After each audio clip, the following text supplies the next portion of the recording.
توی این ویدیو قراره که فینال آیتم های مختلف جام جهانی 2023 کره جنوبی رو با هم دیگه ببینیم.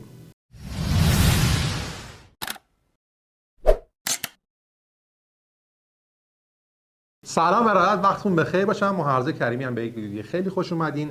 توی این ویدیو قراره که فینال های آیتم های مختلف رو در جام جهانی 2023 کره جنوبی با هم دیگه ببینیم. همونطور که میدونین جام جهانی مکعب روبیک هر 2 سال یک بار برگزار میشه و توی جام جهانی بهترین کیوبرهای دنیا از جای جهان دور هم جمع میشن و با هم دیگه رقابت میکنن.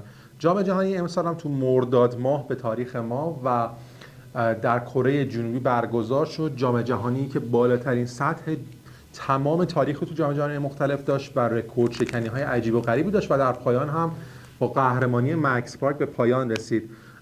ما 4 روزش رو پوشش خبری دادیم تو دوران خود مسابقه به صورت کامل، ولی توی این ویدیو قراره که آیتم هایی که مهمتر بودن رو فینال هاشون رو به صورت کامل براتون بذارم. 2x2، 3x3، 4x4، 5x5، 1 دست و آیتم هایی که یه خورده جذاب بصری بیشتری دارن رو فینال هاشون رو پشت سر هم براتون آماده کردم و قراره که توی این ویدیو فینال های جام جهانی 2023 کره جنوبی رو با هم دیگه ببینیم.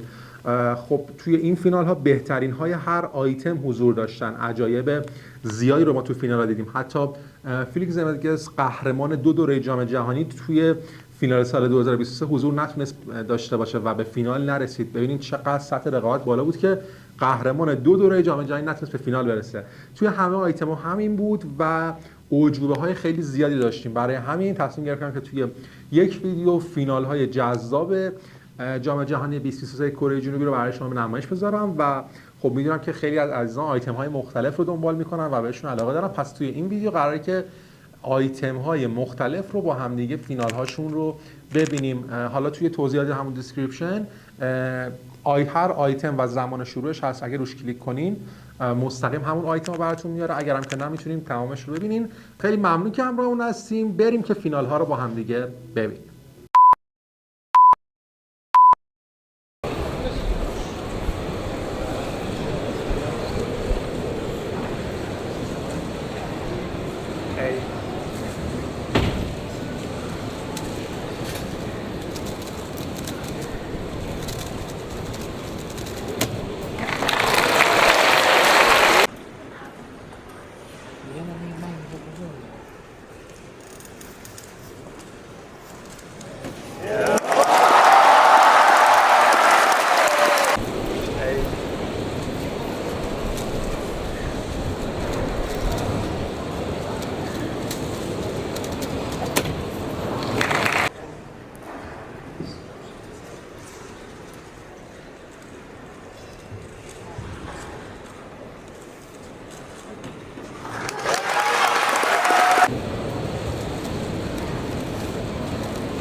Come lui uno manca.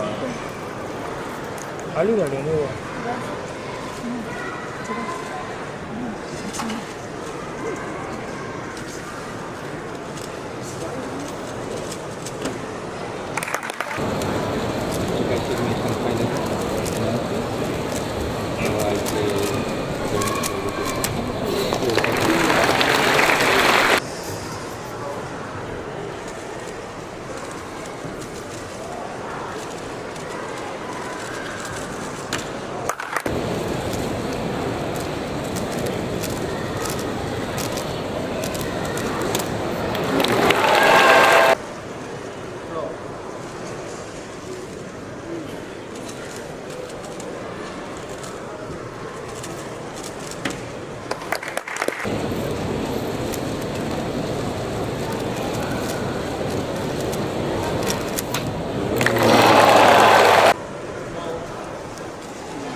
Can he take it back?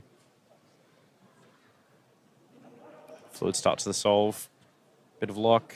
And, unfortunately, he won't take the national record.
其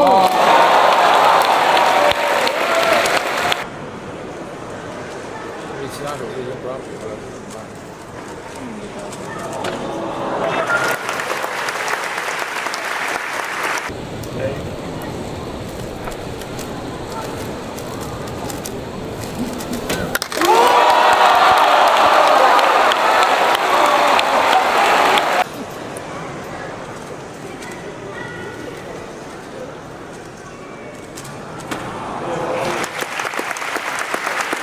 A little bit lucky at the start, pausing just a little bit.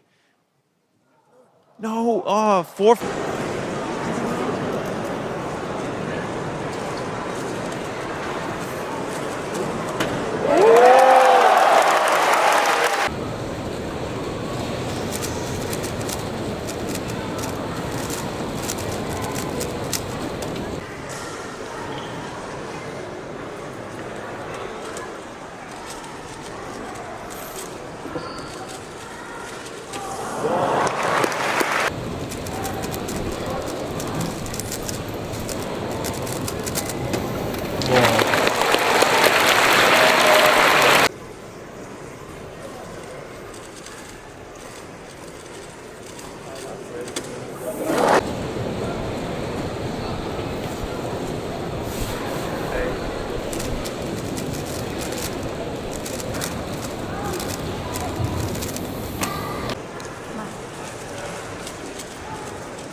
Would be one of the odd numbered events, like 7 or 5.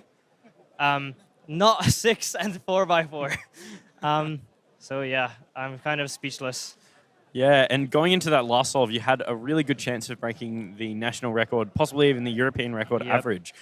Did you know about that? And did you feel I like definitely you could do knew. it? I've been trying to break the European record average for a very long time because Sebastian has it. And yeah, beating Sebastian was very nice as well.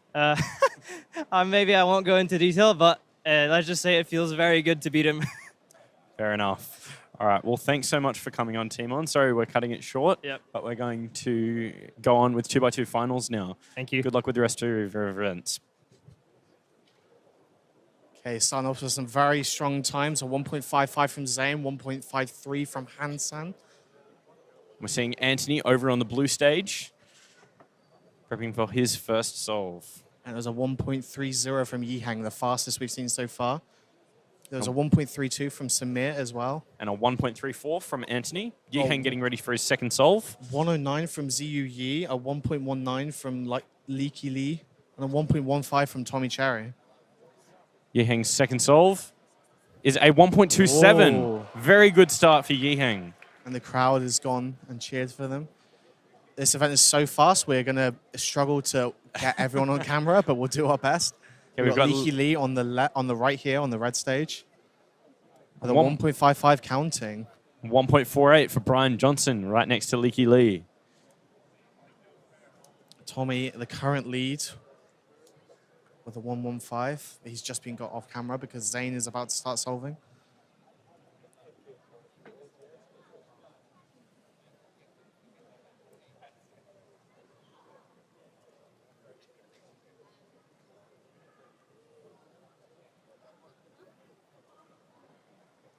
Zane with a 1.16. He's very satisfied with that. That's a very good start for him as well. Tommy got a 2.17.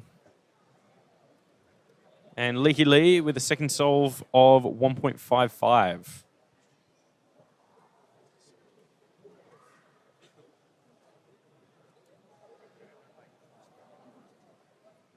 Michael Nielsen just preparing himself for his second solve. A 1.66 on his first. Jansen Yu with a 1.77.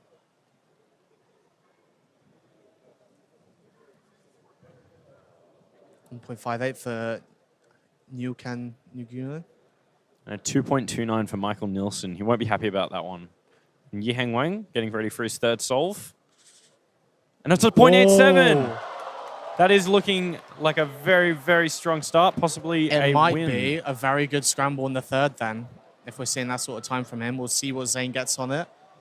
It is Zane's turn for the third 1.77 scramble. from Hansen Yu. What can Zane get on this one? This is exciting. I'm sure he'll find the solution as he's checking 7.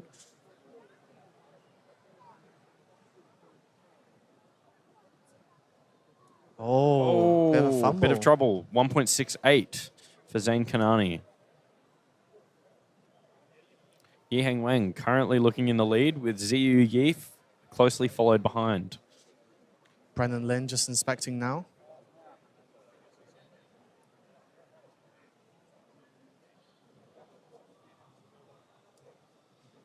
.69. We have not seen anyone else do super well on the third scramble yet.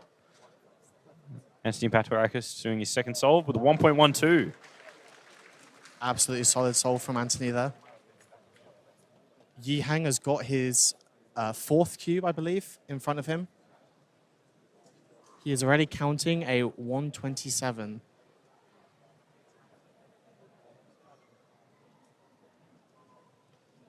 Hansen Yu going in for his fourth solve. 1.86. And 1.35 for Michael Nielsen. He looks satisfied with that. It looks like Hansen Yu's second solve was actually a DNF. We didn't see that on camera. Zane just inspecting now. Bit of trouble for Yihang on that one with a 1.61. Zane completing his fourth solve now. And Zane with a 1.12. 1.12. Counting a 1.16 now in this Zane's average. best possible average is 1.28 and his worst is 1.46.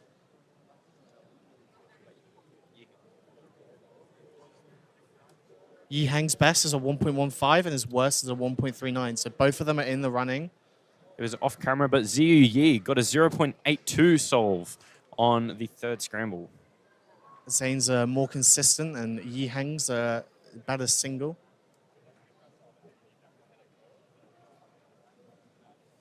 Anthony Patorakis with his next cube in front of him. This is Anthony's third solve.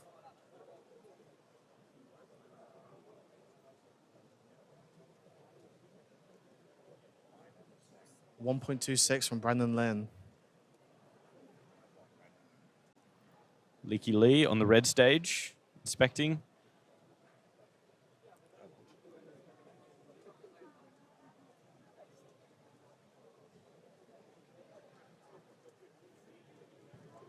And Yihang has his fifth cube in front of him, so does Zane. So Leaky Lee finishing with a 1.37 average, getting a 1.38 on her last solve. Very possible podium, Yihang even and possibly a Zane win. both got cubes in front of them. Yihang started the inspection now. Yeah, I just said.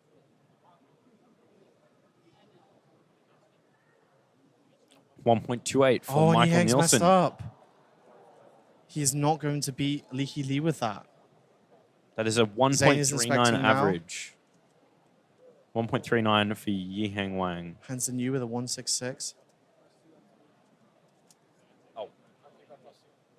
And a +2 for Anthony on a 1.44. And a 1.37 for Zane. Putting him in the lead with a 1.36 average. Your current winner.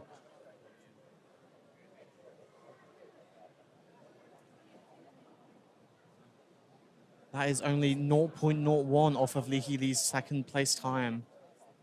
And Yihang's 1.39.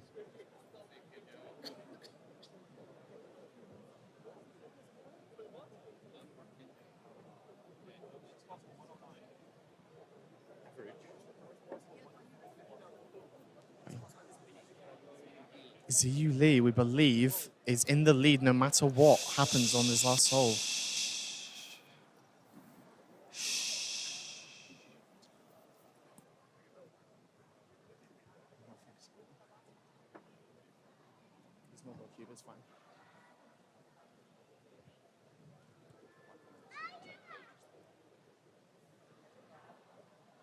Ziyu having his cube delivered.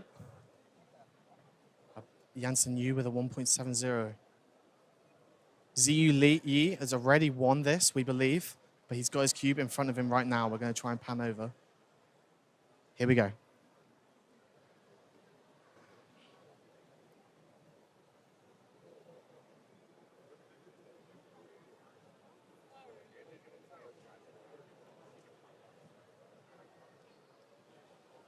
Taking his time, he probably has no idea that he's won yet.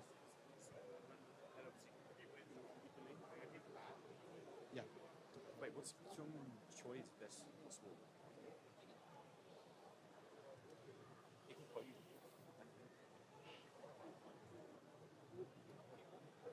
Best possible 134.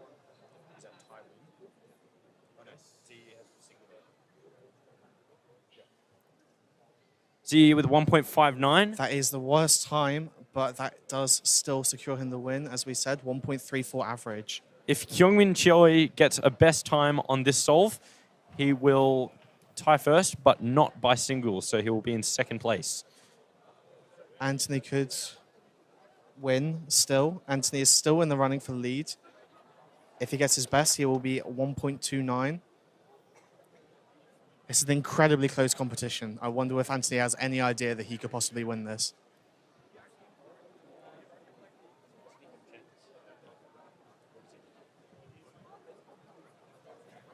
It's like nearly best, so like 1.1-ish. Okay. Anthony needs roughly a 1.1 on his last solve to win. 1.2 might just do it. He is taking a lot of deep breaths. He knows how crucial this must be. And his cube is with him now. There's a bit of a shushing going over the crowd. Hopefully we can be a bit quiet for his last attempt.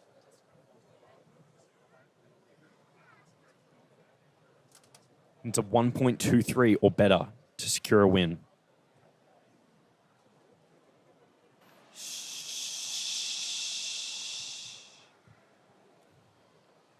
He will not win in the event of a tie, so he does need slightly better than that.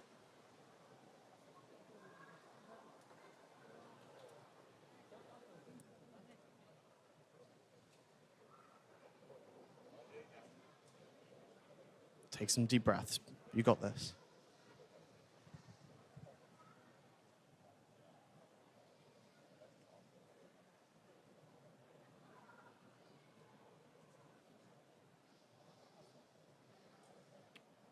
We haven't seen many good times on this last scramble, so hopefully Anthony can pull out something amazing here.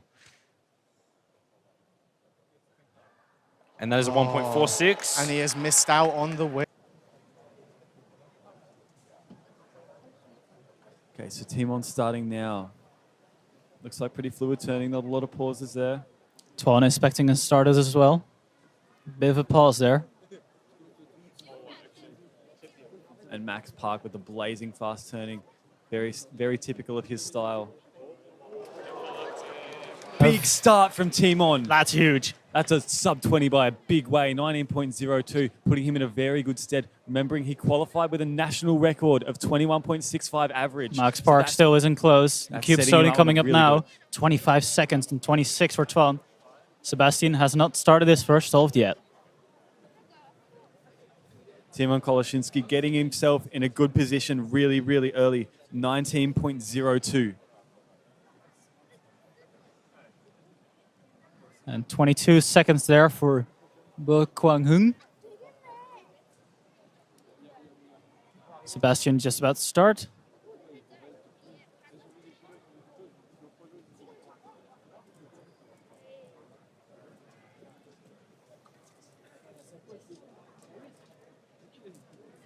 Four by four, Sebastian's pet event. This is the one where he'll be really, really wanting to get a good result here. Let's see if he can start.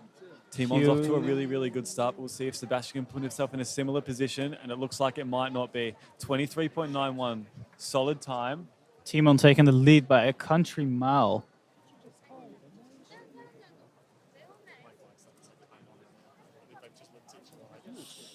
It's a massive difference. No one that we've seen so far has gotten their first solve under 22 seconds. So Timon's first solve almost 3 seconds to the good.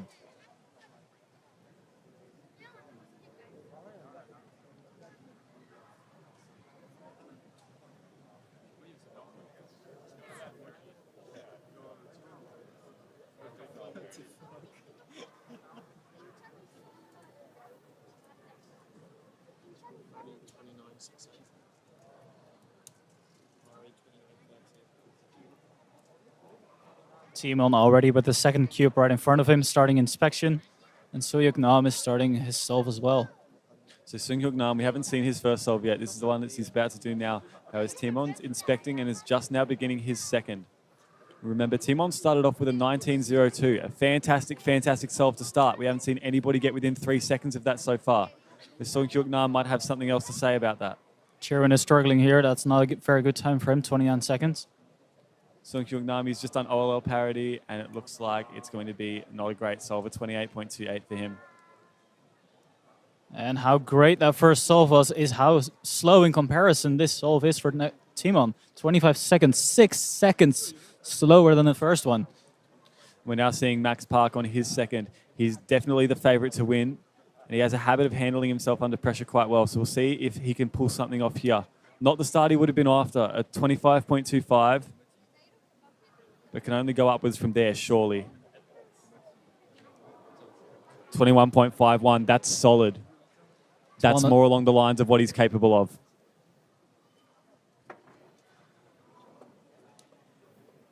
There's no one near the camera.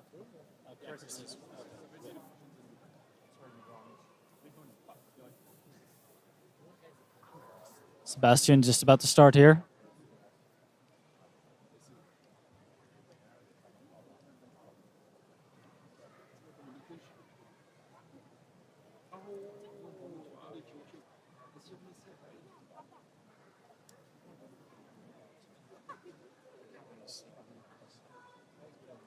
Max Park looking as well. It's over 20 seconds now. And this is not a great solve again. 27 seconds.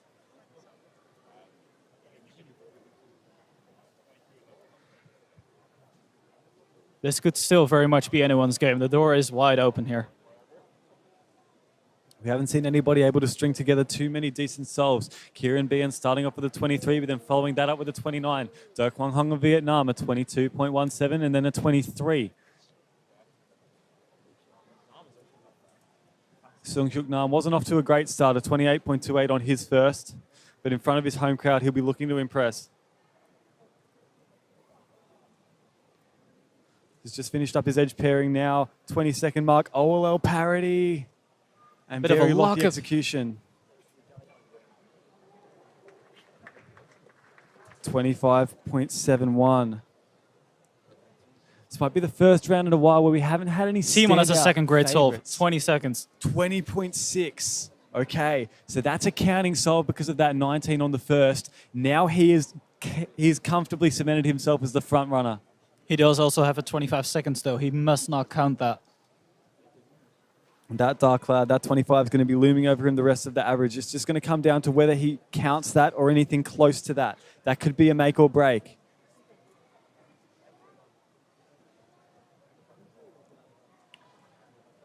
It's Max Park on his third. Remember, he's counting.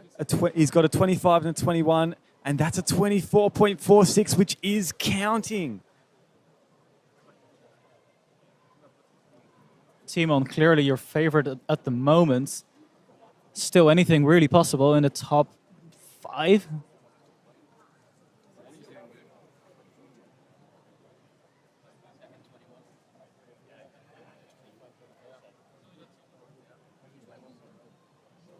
Maddie with a very decent 21-second solve.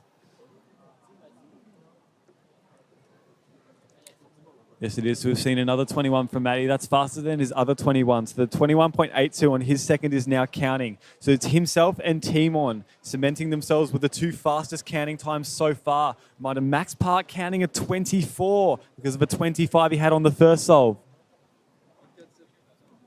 I don't want to say it, but I think Sebastian's kind of out. No, Sebastian not doing well. He's counting a 24 as well. He's in a similar situation to Max. Twan with a 29-second solve. That ain't good. That means he counts the 25 and the 26. He's definitely out. And what we haven't seen is that Do Quang Hung Vietnam, he's got 22, 23, 22. So he's counting a 22 as well. He's in that boat with Maddie and Timon counting some decent solves. Timon looking good here, but also that overlooming pressure from that 25 on his second solve. Song Hyuk Nam with OLL parity again. He's had it every single solve.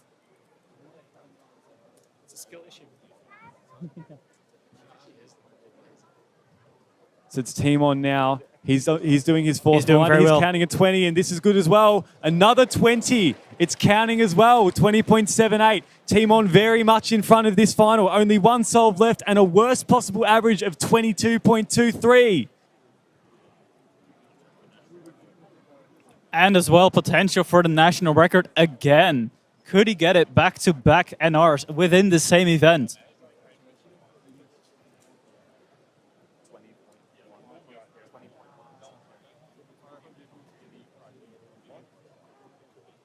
Can Max salvage this average here? Can he pull out two low counting times? He doesn't only need one rabbit, he needs two, but he only can get one more. That's a 24, that isn't good. His worst possible average is 27, his best is 23.50. That's not enough. Timon definitely ahead of Max Park on this one. So Timon set himself up with the best possible average of 20.1. And I would like to remind you the European record currently, 21.14 by Sebastian Wire. And on the blue stage, we have Maddie with another 21, as well as Patrick. So Maddie has that 29 on the first solve. That's going to be something that's got to be lingering in the back of his mind. But since then, he's gone 21, 21, 21. Maddie's a fear. Counting two of those 21s, putting himself in a really, really good position here. Maddie looking at a best possible average of 21.73 and a worst possible average of 24.49. A lot of pressure on this last solve still. Could be very good. Could also throw him off the podium even. Timon now, he has the cube for his fifth solve. Reminder, this average could be something absurd. On the red stage, Sebastian getting another 22-second solve. He's only going to need a mid-21-second solve to lock the European record. I'm sure that'll be something he's going for. He's just started now. Our hometown hero with a 23-second solve. That puts him out of contention for the podium for sure. Timon's going now. So I'll do his 3x3. OLL parity, and it looks like it's just going to not be enough. 24.9. He's still pretty content with that. It is counting. Maddie could still win this. That 24 definitely makes it a tad easier. So that's Timon finishing with a 22.11 average. That is the time to beat. Yeah. On your screen now. Maddie Hiroto Anaba has a really good chance of beating that. 22.63 for Do Kun Hong. It is a national record, though. Max Park with a 17.93. Max Park dropping the sub 18. That gives him his best possible average of 23.50. Yeah, 23.50 his average. So Max Park, he slotted himself into third place at the moment. But Maddie needs 22.5 to win. Oh, it's a 29. 24.27 for Maddie. That's his average. So remember, Maddie counting a 29 because his first solve was a 29.68. He needed a 22 to take the win or get some really, really good average. It just didn't come off that way. A little bit of confusion with Sebastian going on. If his fifth isn't counting yet, he could still maybe get on the podium. Patrick going on here. Let's see what he does. We're also unsure of what Kaiwen Wang got on his first solve, but the rest of these solves are 23-23, 25-23. So depending on what that first one was, could have slotted himself into third. Sebastian off screen is not going to be able to get on the podium anymore, unfortunately.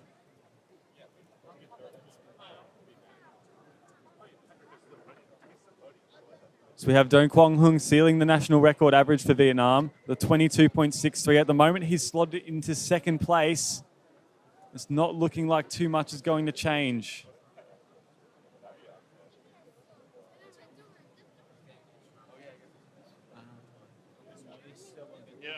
I think this doesn't count. This one. No, this doesn't count.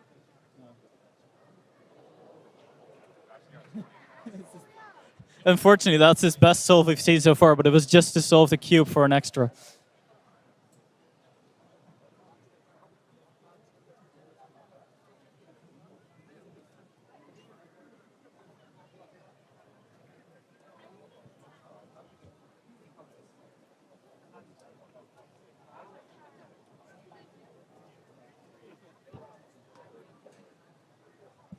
We'll wait to see if Sebastian can salvage a fourth place here. In any case, Timon Kolasinski is your 4x4 world champion. Yes, with a 22.11 average. Timon looks to have sealed it. No one who's still solving is able to eclipse that. So first place, Timon Kolasinski at 22.11. Third place, Max Park of the USA at 23.50. And Do Quang Hung of Vietnam slotting himself between them into second place with a national record average for Vietnam, 22.63. On your screen now, the battle for fourth place. Patrick Pons or Sebastian Weyer?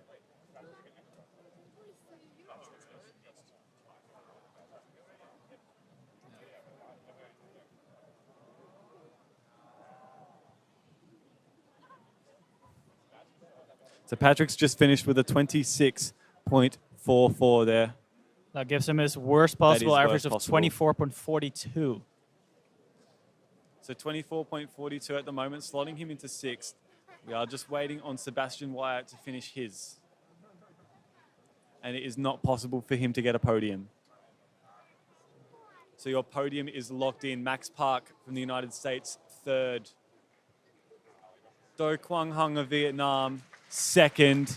And Timon Kolasinski taking out the win. Once again, Timon Kolasinski taking another big cube dub. The finals, but with just like anyone, you never know what's going to happen. All right, Felix is nice in no time. He's getting after it. Off he goes. All right, I think the whole world is rooting for Felix now, especially with his obviously poor by his standards performances earlier. I mean, how could you not root for Felix? I know. He's such a nice guy. Always takes times for his fans, no matter how many there are, no matter where he is. Always stops, always stays polite. Just a great guy altogether. And I'd say, like, Felix, Max is the best right now, but Felix is the greatest of all time in 5x5. He just absolute domination for so many years and just annihilating the world record for, like, I think a 105 down to 38. Well said, well said. But then, you know, imagine Sung Nam also getting a very nice result. A podium would be nice for him. Would be nice it's not for a good crowd. start for Felix. Timon, 45. Okay, that was cannot. good a few years ago, but nowadays that's just not good enough. Timon, 42. That's not a great start either. Max has not pulled the cube up yet, and he's at 37. Max is going to go over 40 here. Well over 40. Nam's going to break 40 maybe. Oh, Max is not. Oh, this is not a good solve for Max either.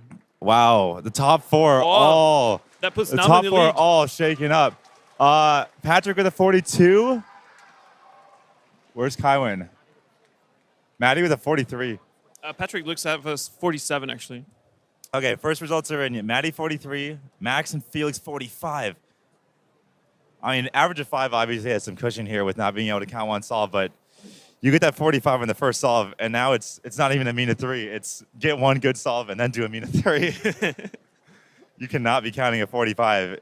I mean, it's basically a mean of 4 right Max Max can count an average of 45. He could get 36. He can get he could That's legitimately true. get 336s and That's count true. a 45. That's true. But he's the only one that can really count a solve that bad. Even Timon is not someone who's going to be getting multiple 36s. Like, he's very more consistent, 37, 38, 39 range for his good solves. Exactly. So what's Kaiwan at? He's not in yet. We're missing Kaiwan's first solve, but he also, it's a World Finals. People take their time getting ready, make sure they're mentally prepared before things start. Nice, and he might have waited a little bit. You also might want to wait a little bit to stay out of the rhythm. So Yeah. maybe not solve at the same time as Max, for example. Yeah, it's Imagine doing a world record. The crowd and Max will both go crazy. Yeah. That might distract you. So it might be strategically clever to wait a little bit longer for that. Yeah, I completely agree. There's definitely some strategy involved in getting off the cadence of everyone else. Naturally, over the course of the round, it will happen as people spread out and take little bits difference in time. All right, Felix, we got resolved too. Kieran's also unsolved too. Kieran's in third place with a 42.8 in his first solve. I missed that. Yeah, look for a surprise result Awesome. from him. He's certainly not as fast. I don't think we're expecting as much, but if he gets a good average, he certainly can be in there, especially with a little bit of underperformance in the first solve we've seen. Really adds a lot of pressure to those other guys when you start out with that bad solve. That's right. Kieran, more of the 6x6 expert, I'd say. But at 5x5, he can pull off some really good solves. He is no slouch.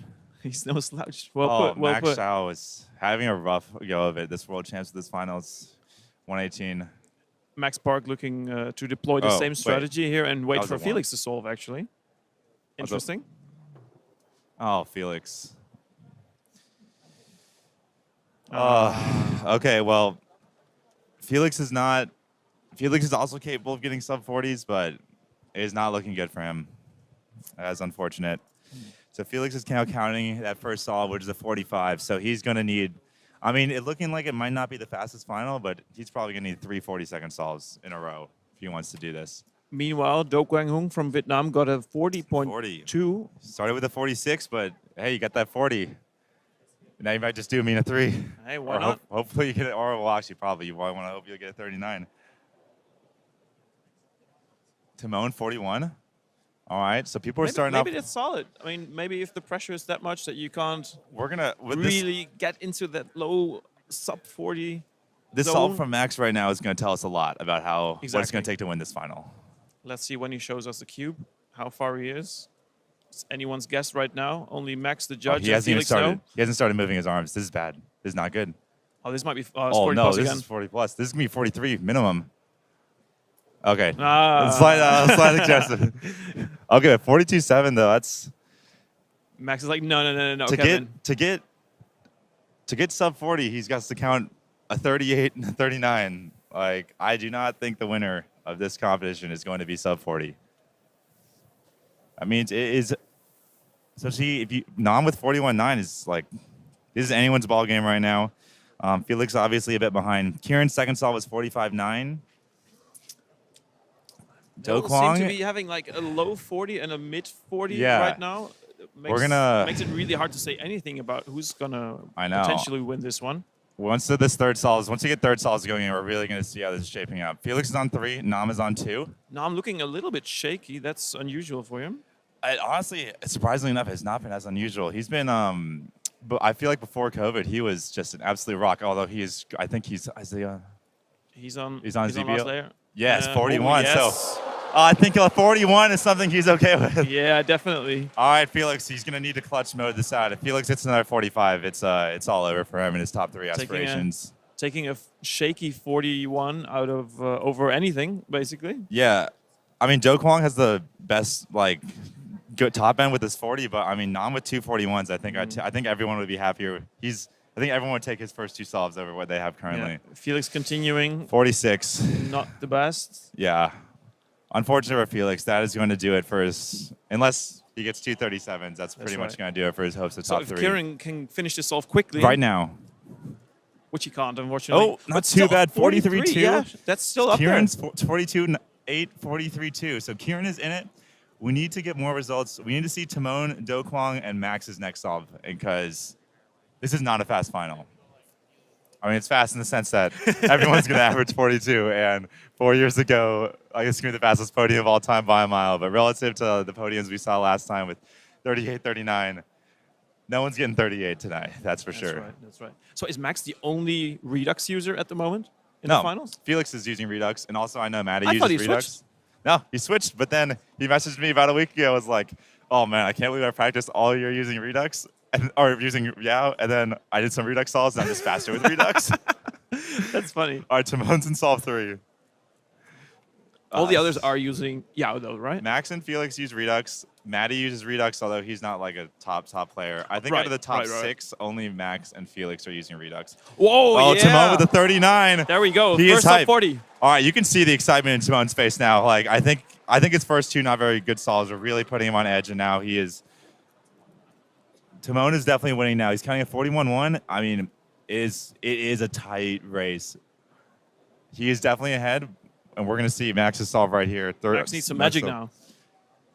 I mean, he just needs some Max. He just needs his normal Max Park solves. Yeah, The guy averages like 37. If he gets 3 37s, I think he's going to take it home. But there's a lot of pressure, and once you start out with those 241s, it's not like starting out at home. Everything will depend on this 4th solve. If he can pull off a solve well below 40, he might still be in the running. Oh, he's still in the running. 42-7. He's in a hole, but he's definitely still in the running. Show us the cube. Show us Where the is cube, the Max. cube? Nama started as well on his 3rd solve. Big Nam moment. solving above the table, thankfully. Nama's variant. Nama's a clean over the table. Yeah, 40. That's still good. All right, still That's behind, still but good. he is not. He's keeping right and hot on Timon's heels. If Nam gets a good solve in this one, him and Timon will have the exact same counting solve of 41-1, and that's Do Kwang Hong, in the meantime, for 39. Also 42. No, sorry, that was a 42. I No, thought also 42. every- So he has a 46, 40, and a 42. He might still have some Nam good is done. chances. Nam is on 3x3. I think he's on 3x3, right? It should only be like 5 seconds or 3x3. Last layer. No. PLL? Oh, it's not good. That G-perm, that long G-perm. Ooh, 43-2. Okay, he does not want to be counting that. He's definitely in a good spot for a podium, but I think if he's going to count that 43-2, he can kiss his chances of winning goodbye. Okay, we got Do Kwang, Timon, Max, and Nam looking like our real threats. Yes. Kieran's got a 40. Oh, we got this. So after the upcoming solves, their 4th Okay. solves, we will be able to say something about the possible best and possible worst averages of the competitors. Oh, okay. Felix is, yeah. Felix is going to be the first contestant of whom we were going to know No, this Felix's information. best possible is about 47, I think 46. Yeah. So, yeah. Well, you know what they say. Father Time is undefeated. That's certainly true. He's still, maybe, you never know, though. So One hand is pretty wide open, high variance. That's true. That's but, true. yeah, Timon's in the middle of his 4th solve. This will be a huge moment if he can get another 39 or better. Oh, he's pulling the cube a little higher. Come on. Oh, man. Show us the cube. Oh, there. Is he on? Ooh. 40.9 fist bump, yeah. He knows Timon is not here for the PB. He is here for the win, and he is in it. His best possible average is a 40.36. His worst possible average is 41.37. An extremely good worst possible average. 41.37. That's a small gap. I'd say he's locked, without some craziness happening, Timon is locked up a top 3 spot. Definitely. Obviously, not everyone's done with their 4th solve yet, but it would require. Now Max is starting his 4th solve. All right, this will be very important. We're going to have Max could lose it right here. That's right. Max's first solve is 45. 45. If he gets a 45, he cannot get a 41 average. That's right. Meanwhile, Do Kwang Hung unfortunately has another 46, so that puts him out of the running. Puts him out of the running as well. It is these 3 on screen right here we think are going to take 1, 2, 3. Where's Kaiwan at? Where is he? Oh, he's out. 47.58. Kaiwan's completely out. He's out. Yeah, it's these 3 So right Max here. solving right now. And Nam is going on 4. Oh, this is a good solve. All right, Max is in it. Wow. Max's best possible average is going to be a lot better. The pressure is on, and Timon, while did not look, he knows that this reaction is only from Max Park getting a high 30. So remember, Timon knows the pressure is on. So remember, Timon's best possible average is a 40.36, but Max's best possible average is a 39.82. Wait a second. Nam is on. Wait, what? Nam's This on is 3x3 gonna stage. fast. No, he is. No, No, he's parity here. It looked like he was already on 3x3. 42 maybe. Ooh, I think Nam is going to end up being third place here, which I think most people would have predicted. Yeah. 43-37. Solid. He's definitely, I think, out of the running for the win. Yes. Nam is out of the running for the win. Where's Max? Max's best possible is 39. Oh, my God. Okay, so it looks like Nam is probably going to be third, though, based on what the results we're seeing. He's been consistently solid, but nothing that's not crazy. Felix, first. Final solve, Felix. Timon and Max are going to be our first and second place finishers. The order is still undecided. I think the whole crowd is rooting for Felix to get a good single on this last one. All right. Decent last solve from All Felix. right, Timon, here it is. This is for all the marbles. Can he pull off his miracle run 6x6 once again? Felix with a 46-18 average. That will put him around, I don't know, 9th. Timon is he will not be happy with anything less than a 38, or with his best solve here.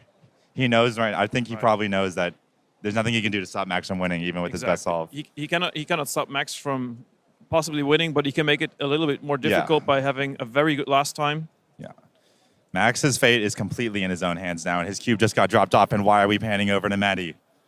No offense, but 43, not bad. Whoa! 37-6. 37-6, all right, and now Timon's average is what? What does Max need to win? So 40-36 average for Timon. Max can still beat it, but to 38 what? Can you do the math? Max needs Max needs a 38 low or better. We're going to figure out exactly right now. But 38 is no guarantee. Max, even in California, there's local competitions, Max isn't getting 38 on every single solve. This is everything right here. Timon is guaranteed a top 2 finish, and all he can do is wait. 38.05 to tie. That is a good time. 38.03 most likely to win. That is a hefty tie. I mean, that is hard. Watch the hands. But if anyone can do it, it's Max Park. It's definitely Max Park, absolutely. But watch those hands. He starts pulling them up usually when he's getting to last layer, and that usually means about 3 seconds left. All right, here we go. Max only needs for him an average at home solve. But can he deliver I don't know. at this point? Oh, my God. Oh, Max wins. Oh, my God. Max Park with the absolute clutch final 2 solves and Max to seal the win. Max wins. Oh, my God. That start was disgraceful by his standard. 45, 42, 40, 36, 37. That is one of the most clutch performances I have ever seen. Wow, that was just the nerves to be able to lead out with a 45 and come all the way back to get a 39-second average. Incredible 40.1 average. 40.1 average to take the win. Timon Kolosinski, 40.36, and Nam, we are expecting to wrap up third. I think he's actually already wrapped it up. Yeah. It'd be nice to just get a good solve here. This actually doesn't make a difference in the standings. Nam is third. I think the results actually are kind of most people predicted. 1, 2, 3, Max, Nam, Max, Timon, Nam. But it was nowhere near as clear as anyone would have expected before this. Yeah, no one would have expected those results coming in like they were. Max would just come back. Holy crap. So confirmation, Nam with a 42.34 average puts him in third place. The crowd will certainly love this. Their home hero on the podium. Dokwon, worst, best possible. He's out. Oh, wait. Oh, yeah, there's Nam. Okay. Yeah, I guess. No.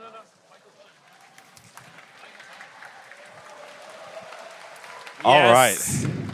Big round of applause. What did Kieran end up with? 44.01, yeah. Kieran looks to be in fourth place. Depending on what Dokwon gets. Oh, my God. That was just quite the solve from Max. Even when he pulled his hands up, I wasn't sure if he was going to get under 38. That was really close. That was so tight. That was really close. 5x5 finals have still not finished yet. There's still one solve to be done. 5x5 finals coming down to the wire. Coming down to 0.7 on a single solve.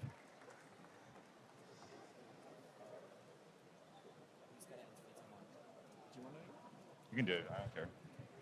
You probably know better. Yeah, you should do it. Do you want me to do OH finals? Or you want someone else to do it? I will probably going to do it. Okay, no worries.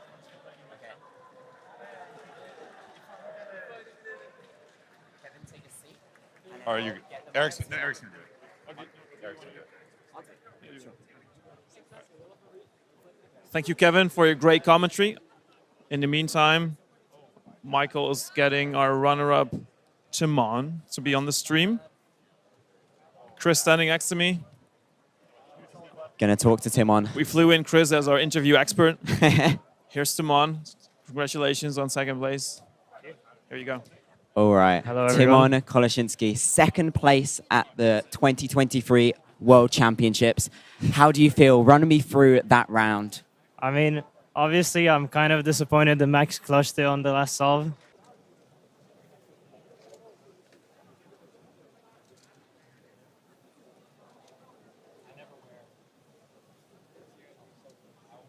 Here we go.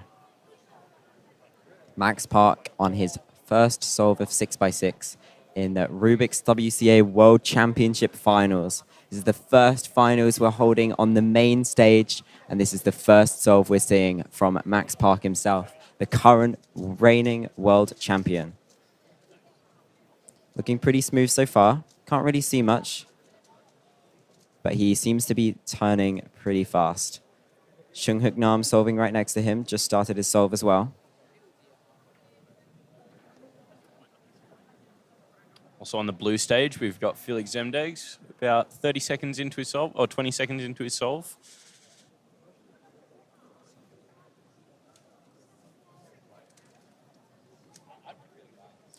Max Park not done yet at 110.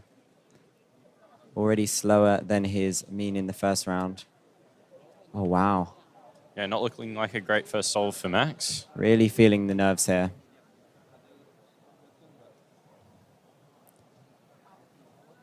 That's a 126 for Max Park. Probably not the start he was hoping for, but let's see if he can bring it back. He is Max Park, and He is Max without Park. a doubt, he can pull this back. If he just gets 2 solves that are around his world record mean, then that's going to be hard to contend with. Seung-Hook Nam, 1 minute 10 into his solve. Looking like he's on 3x3 stage right now. PLL. And with a 118 to begin. Okay. We're very satisfied with that. Currently, Timon in the lead with a 1 minute 13.05 for his first solve. Just a reminder, if you are near a chair, please sit down so people behind you can see it. Please Kieran. sit down. Taking his time to 의자 prepare 근처에 himself before the 있으시면 solve. 앉아주세요. 주위 분들도 볼 수 있게. Kevin Hayes with a 1 minute 25.97 for his first solve. Looks like Kieran's going to start his solve now. I know he is very nervous for this round because he knows if he does well, he can beat Max Park. And that's been a goal of his for a long time to win a world championship. And this is probably the best chance he'll get. Well, yeah, based on Max's first solve, which was unfortunately not what he was looking for, Kieran definitely has an in here. Yes. But Timon starting with a 113. That is very impressive. He's 5 seconds ahead of the rest of the pack right now. Obviously, Kieran still left to solve. Looks like he's using his World's Towel. Actually, I think a lot of people are using their World's Towel in this final. Very stylish. After the first solve, Max Park is only in 10th. He's got one of the slowest solves so far in the finals, but let's not lose hope for him yet. He is incredible at recovering in these sort of situations and pulling out some times. Can't really see where Kieran's up to now.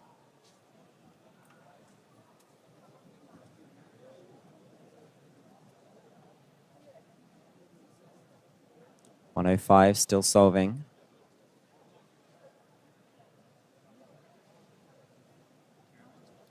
Anything sub 120 will be a great start for Kieran.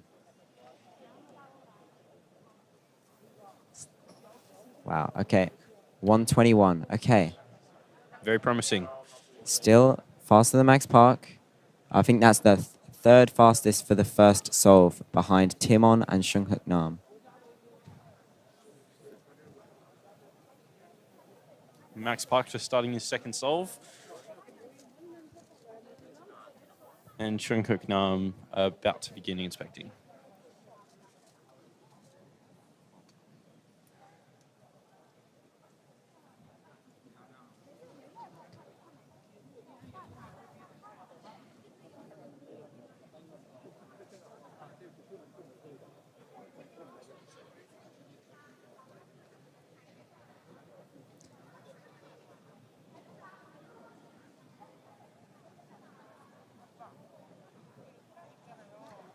Max Park looks like he's around halfway through edge pairing here. Not looking his usual speed. Still got some edges left at high 50s. Picking up the pace now. Looks like he's still got more edges to solve. Definitely a little bit off his game at the moment.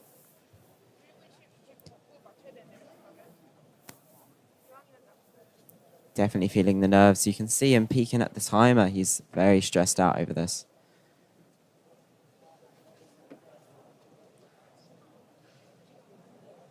Now I'm looking composed in his solve. A 131 for Max Park. Can't be satisfied with that. That's unfortunate to see.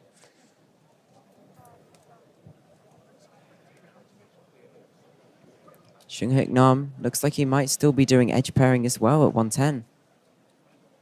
I think he was just doing a parity algorithm then, moving on to 3x3 stage.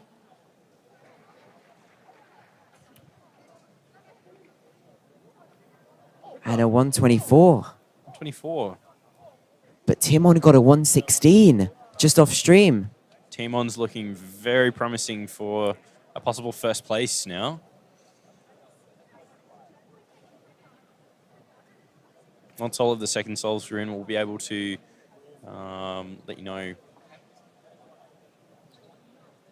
We'll try and get a camera on Timon for the last solve, since he is the top favorite going into this. He is miles ahead of the pack. I think he's like 15 seconds faster than everybody else right now. So he would need a massive mistake to lose this win now. Both of his solves are better than the second fastest solve of this final so far. Sunghuk Nam has a 118 and Timon has 113 and 116. So he's very far ahead. Oh, and Kevin Hayes with a 1 minute 19. I think the person who's most got the chance to beat Timon right now is Kieran, since he's only done that one solve. But it all depends what he gets here.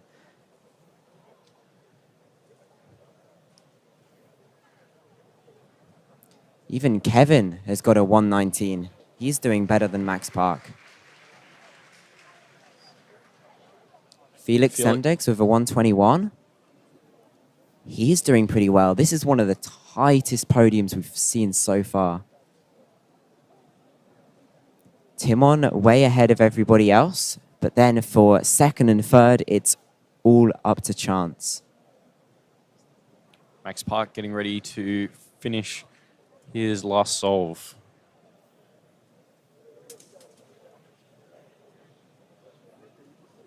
And Kieran with a 118.71.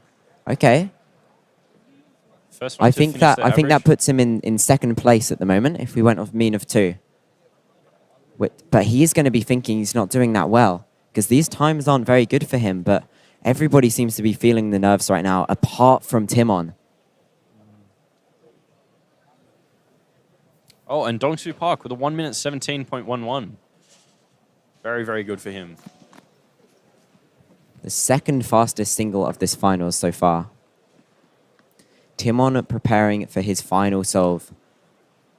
Unless Max Park can pull out something incredible, Timon's going to win. But obviously, it's 6x6. It's a mean of 3. Anything can happen. A pop, a miss-slice at the end of your solve can cost you everything.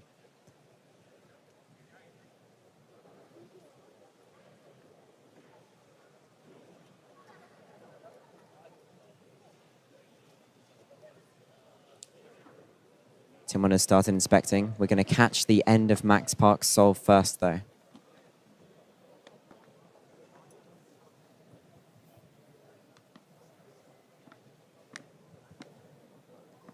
Looking okay, onto his edges. Looks like he's still got quite a few left to solve, but it's definitely faster than his previous ones. I think it's unlikely he's going to be able to get the win now, but if he just pulls out a 110 here, he could definitely be on the podium. Shunghuk Nam starting his last solve now too. But we'll swap back to Timon once Max Park is finished. 114, solid. Definitely not the average he was wanting, but that'll possibly be good enough for a podium. Right, Timon, 50 seconds into his final solve. I think here he needs a 120 and he secures the win unless somebody gets world record. And Max Park has done his average, so it pretty much isn't happening. Yeah, Max Park was beaten by Lim Hung, who is in the lead right now with a 124 mean, but there's still all of these fast competitors left to do their last solve. Timon onto PLL, looking up, a 116. There we go. I honestly think we can say Timon is the 6x6 world champion. Who would have thought? Coming into this round, we thought surely Max Park, maybe Shunghuk Nam, maybe Kieran. Timon was seeded 13th for this final. From 13th to almost definitely first. It's not over yet, but I'm not sure what Kieran would need. Mean. Yeah, that's extremely dominant. Anyone else would need a low minute to sub 1 minute solve to beat that average. I think that's right. Shunghuk Nam with a 125. That's put him in second for now. Unfortunately, Max Park is off the podium for 6x6. Kevin has also missed the podium, getting a 130 on the last. Kieran is looking quite good for a possible podium, though, with a 121 and 118 under his belt already.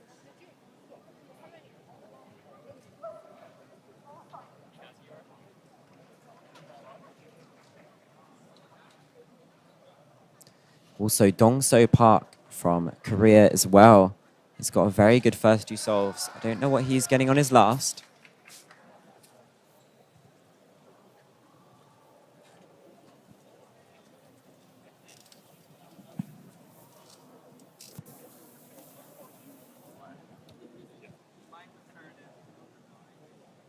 All right, this last solve for Kieran is looking like the decider for the podium. Felix is in third right now with a 123 mean. Kieran, to get on the podium right now, he needs around a 125 or better. He's looking pretty confident.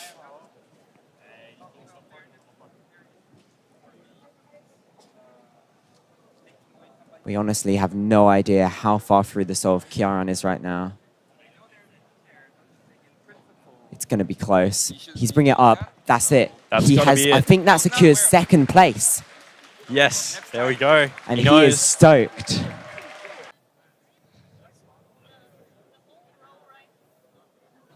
And Sharon starting off right away.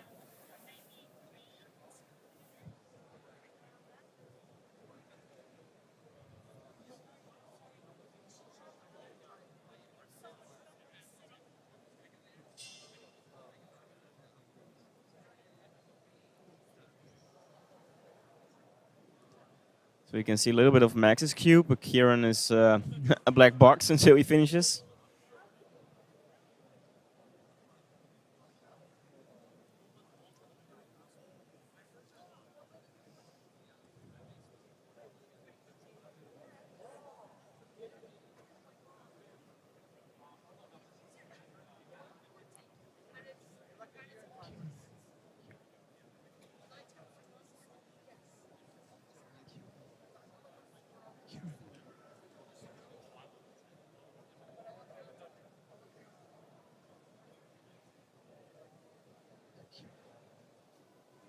Looks as though Max is done with centers at about 55. That's a great split for me on 6x6.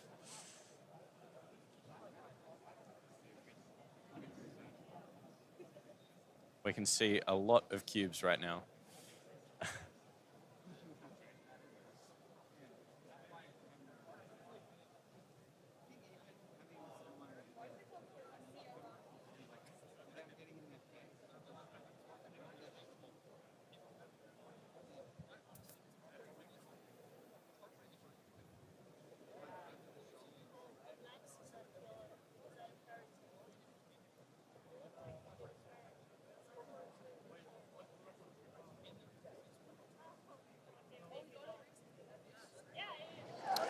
145 for Max's first solve. He's extremely happy about that.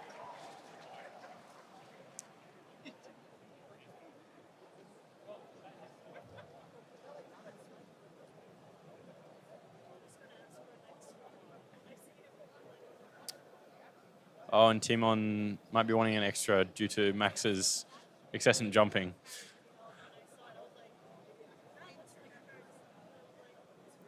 I think Enyu Zhang is going to ask for an extra as well. Most likely, yes.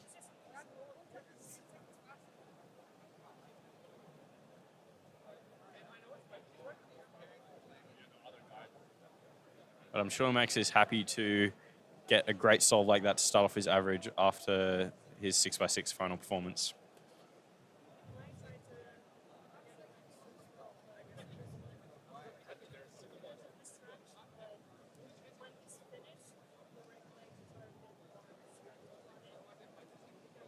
Yeah, it looks like Sebastian Roos riding an extra for Enyu Zhang as well.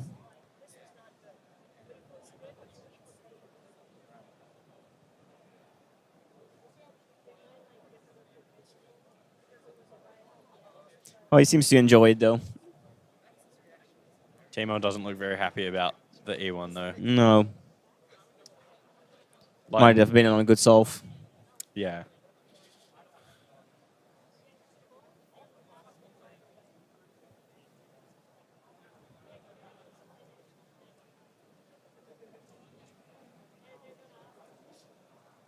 At 4 sub-2s from the first solve so far, with Dongsu Park getting a 156, Lim Hung with a 157, and Do Hyun Kwon with a 159.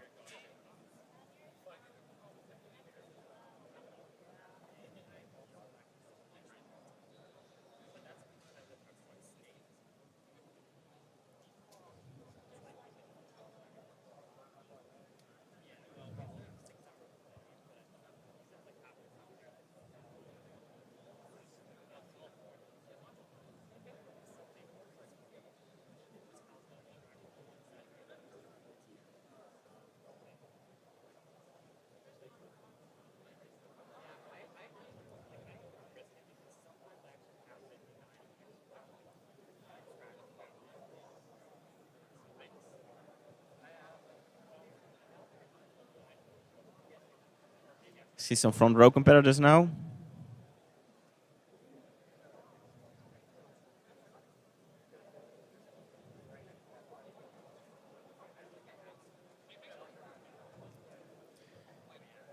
And usually we have finals where the fast people are in the front row, but because of the crowds watching, we put the fastest guys on the higher stage so everybody can see them.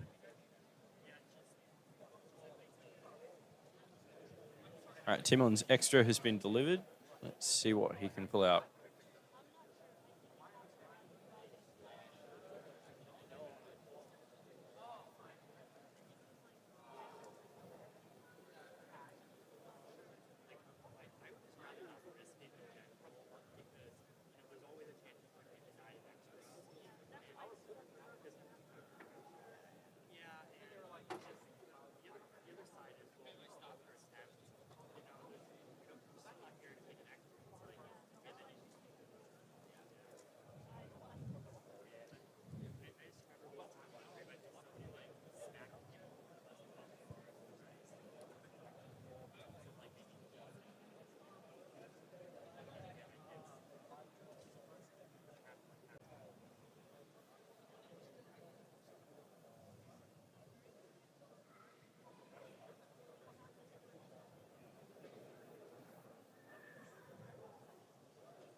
And a 146 for Do Kwang Hung.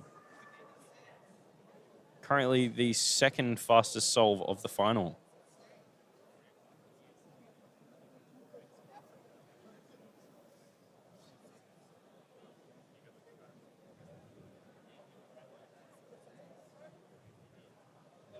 Possibly even putting him in podium possibility.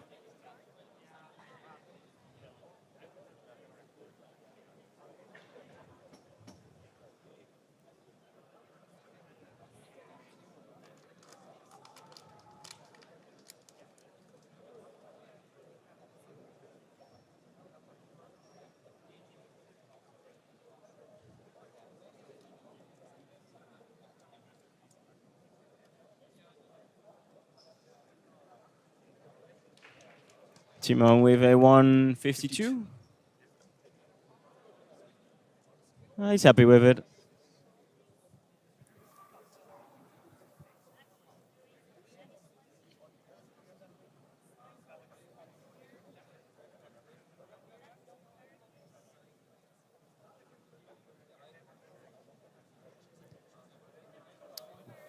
Max with a 1 minute 53. Still putting him quite a bit in the lead. Yeah, it seems Max is under control now. Yeah.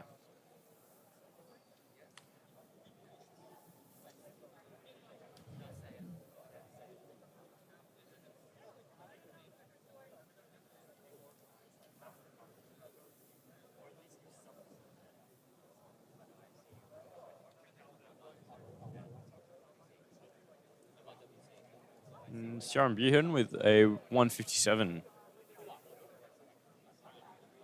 Leads Patrick Ponce and Max Park, both of the United States, both equally poised to take this out. You might say Patrick has a little bit of more favour just because of how consistent he is and been winning the last round as well. He's also notably had a lot more time to warm up because Max Park and a few other people in this final have been very busy in the past few rounds. They're just too good. They are. Too good for their own good. Okay, everyone in the top four getting ready for their first solves. Right. Patrick is inspecting.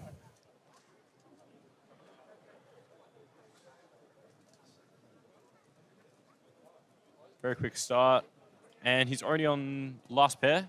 Oh, bit of a lock up. And that is a 10.07 for Patrick Ponce. It's looked like a little bit of an issue with the turning just leading into that last layer. But nets him still a time that's close to the 10-second mark. Fair bit away from what he was averaging in the first round. Now we have Dwayne Ramos. He's dropped the cube. Looked like he might have had a corner twist. 12.05. Max Park starting his solve, while Juliet Sebastian on the red stage is moving through F12 on PLL at 7 seconds. 9.999. And Max with a 9.19. We've also missed Kaiwen Wang on the blue stage, starting off with an 8.16 to begin. That's a pretty solid solve. And that is a Chinese Taipei national record. That's one way to start off your final round.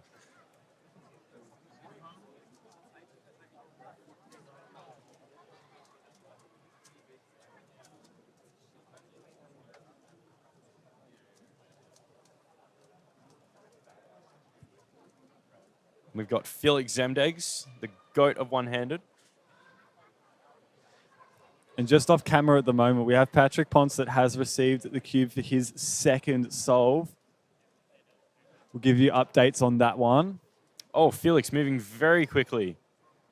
Onto PLL just over 7.5 seconds, and that's 10.51 for him. Looked like not a great case for that PLL. All right, moving back, we've got Patrick Ponce on the red stage, getting ready for his second solve. And we've got Dwayne Ramos on the blue stage, finishing off with a 9.01. He doesn't look happy with that. Looks like there was a bit of trouble on the LSE. For those There's definitely more potential on that solve, so that's why he might be unhappy with that. For those that don't know, Dwayne Ramos uses Ru, which is a method which finishes with only M and U moves. So you'll always see him use the table at the end of his solve. Okay, Patrick Ponce now is counting that 10.07 on the first solve due to a 13.31 that he's just had on his second. Not off to a fantastic start. Luke Garrett on the red stage. Off to a somewhat slow start. Hopefully he can bring it back. Max Park in inspection on blue stage on the left. Looks like Dwayne's just doing a practice solve. 9.37 for Luke Garrett. He's very happy with that. Solid from Luke. We turn our attention to Max now. He's just underway now.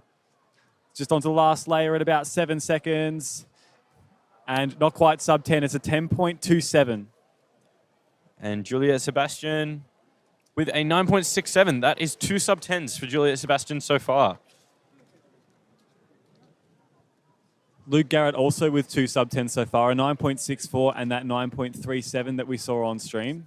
Kaiwen Wang unfortunately following up that 8.16 from the first solve with a time almost 2 times slower, a 16.35. And Dwayne solving, and that is going to be, oh, bit of trouble. Oh, no. Oh, and that's a 12.42. So that likely means putting him out of the running for a podium. that means that the 12 he had on the first solve is counting. And on the topic of reusers, Sean Patrick Villanueva recently picking up one-handed has a 9.28 and an 8.56. So it looks like he's putting himself in a really, really commanding position to start after those first 2. And we've got Patrick solving on the red stage. Moving very quickly. And, oh, a bit of trouble. That's a 9.79. So actually, Sean Patrick Villanueva is looking like the current frontrunner of this group, followed closely by Juliet Sebastian. Max Park getting ready for his 3rd solve.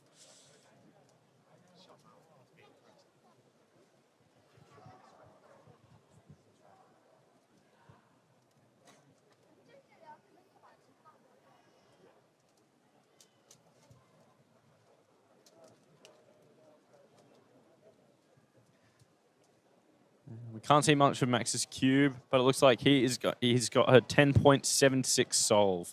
Dwayne Ramos getting ready for his 4th solve.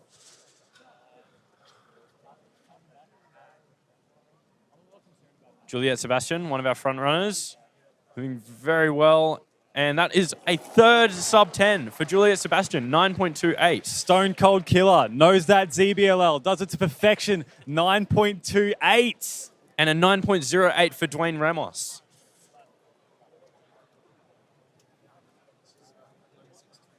Very unexpected turn of events in this final, seeing some underdogs come up ahead.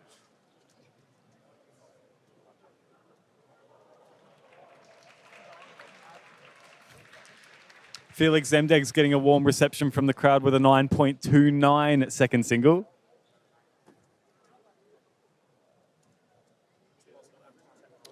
And Patrick on, I believe, his 4th solve. Oh, yeah, 4th solve. Getting a 9.31. He'll be satisfied with that. So after that, Patrick Ponce now, he has potential for a sub 10 average. His best possible average, if he's able to get better than 9.31, it was a 9.72 average. And that is another sub 10 for Sean Patrick Villanueva, looking very strong in this group. Him and Julia Sebastian are doing very, very well. We've seen Andrei Shea of Russia getting a 7.75. Not his PR, he has a 6 as far as I'm aware. And Max Park dropping another sub 10 there, 9.26 on his 4th. Luke Garrett, also a very strong player in this final, completing his 4th solve now. Oh, or on OLL, and he knows the ZB. 8.65. Very, very good. He's counting 2 sub 10s now. Luke Garrett, he's had a podium in clock already, but his best possible average for one-handed is 9.22. That's the best of all we've seen so far from those who've done their 4th solve. And this is 4th solve for Juliet Sebastian. Starting now. Zooming in, this is Oh, fast. oh, OLL's and an done. OLL skip. This is fast. Oh, and messing up on the no. UPM, 10.41. That's the slowest solve for her so far. A best possible average of 9.65 and a worst possible of 10.02. So that worst possible average is a 10.02. Luke, however, is sitting at a worst possible of 10 flat. So Luke guaranteed 10 seconds flat or better. This is an exciting final, man. This is going to be so good to see how it comes out on top in these latter stages. And Dwayne Ramos finishing up with a 10.39 average, followed by Nicholas Archer from the United Kingdom with a 10.93 average. Also missed Antonio Cam on his last solve, a new Asian record.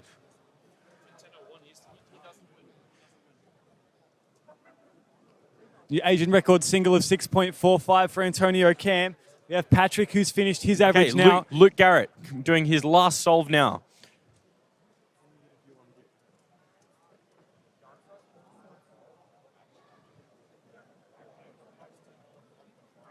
Luke Garrett inspecting. We can't see him on. Oh, okay, there we go. Oh, now we can't. I've got eyes on Luke Garrett, and he is getting a. Oh, He's happy with that. that's a Oh, is it? 10.98. 10.89. 10.89 plus 2. That is giving him his worst possible average of 10.00 seconds. So it's still beating Patrick Ponce by 0.01. It's just been entered into the WCA Live, and the crowd has noticed. Also notably, Sean Patrick Villanueva getting a 9.52 on his fourth solve, setting him up for a possible podium. Juliet Sebastian, last solve of the average. Also a contender for a podium. Okay, and Juliet Sebastian, a worst If she gets possible a average of best possible 10.02. solve, she will win. Oh, Juliet and that's got it Sebastian's to in the Juliet lead! Sebastian. This is incredible stuff. That's her best solve of the average. It's a 9.65. She's in the lead. The only one that has a chance of beating that is Sean Patrick Villanueva.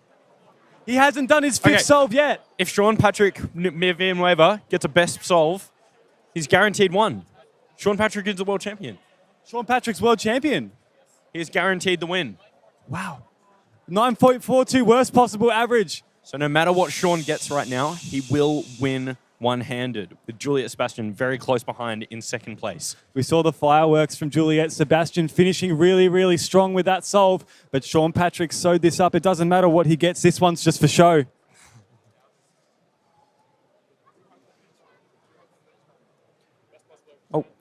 Ruhong Zhu, we haven't shown him on stream yet. He's got a best possible average of 9.33, which can win if Sean Patrick Villanueva gets a worst possible average. Oh, okay. And that will be a worst possible average for Sean Patrick Villanueva of 9.42. It all comes down to Ruhong Zhu's final solve of 10.5.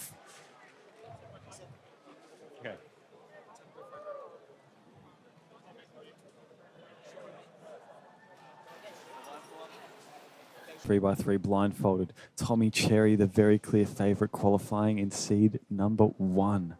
Elliot Kobolansky, seed number 2, has already started his memo, and it's around about 6 flat. He gets into his fluid turning, his classic Elliot Kobolansky style, just forgetting memo a little bit, and it's DNF.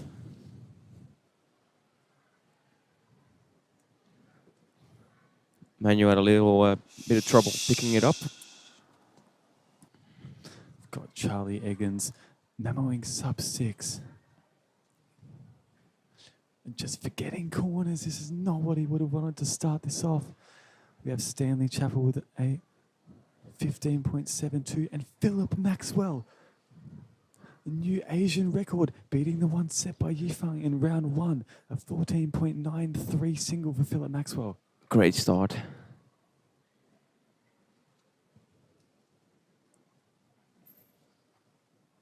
Tommy Cherry going. Ooh, 14.07. 14.07. That puts him in the lead at the moment, ahead of Philip Maxwell, who set the new Asian record. So we have 5 competitors who have DNF'd the first solve. 8 have a successful solve now. That 14.07 from Tommy is going to be very, very tough to beat. Getting that time on the first solve sets him up really, really well. There's not as much pressure to get a good time on the next couple of solves. Elliot Kobolansky on number 2, executing his corners now. It's just a little bit locky. That's not what we're used to seeing. It's an 18.11. He will not be very happy with that at all.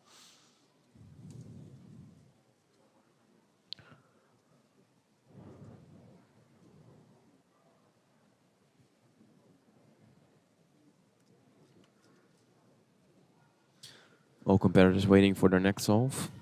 The big stories to come out from that first solve. Tommy Cherry cementing the lead for the time being at 14.07, and in second behind him, Philip Maxwell of Indonesia, the new Asian record, 14.93. 15.24. Seems happy. He'll be pretty happy with that. Puts him in third for the time being. We haven't seen any times from this second scramble just yet. Seeing Adrian Debski just beside Charlie attempting it now, but Manuel Gutmann just having a little bit of a problem there, shaking the head. He might have just forgotten Memo a little bit. And Elliot Kobolansky, he'll be getting right into this solve now. This is his final solve, remember. Stanley Chapel with a 5.59.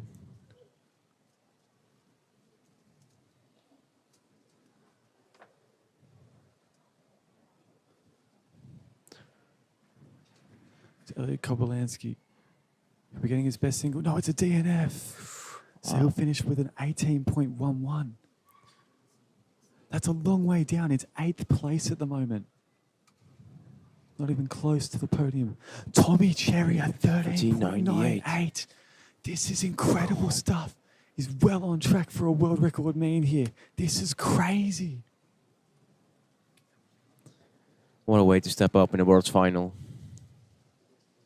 We know he handles pressure well. He's already won Clock Finals, his other main event for this competition. The world record, 14.72, will update you with what he needs, but at the moment he is comfortably ahead of that. Charlie Eggins look like he's about to start.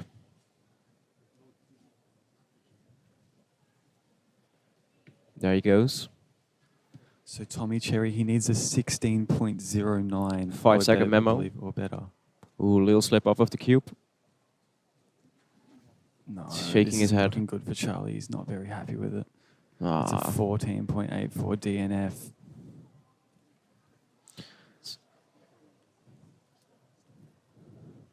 Charlie currently in 3rd place with a 15.24 singles, probably going to be off the podium. Now, don't forget, Tommy Cherry 16.09 or better required for world record.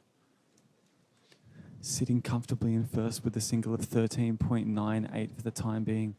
Behind him, Philip Maxwell, 14.93. The Asian record single is just taken off Yifan. But Tommy Cherry, this is for pride. This is going to be unbelievable to watch. And he's off. This is fast. Low 5-second memo from Tommy. Exec fluid. This is crazy. This is going to be fast. Yes! World record! 14.39. World record mean. He's got it. Yes. What a way to win world championships. 13.98 single and a new world record mean 14.15. Oh, wow. Low 14. He's handled the pressure fantastically. And it's a new world record for Tommy.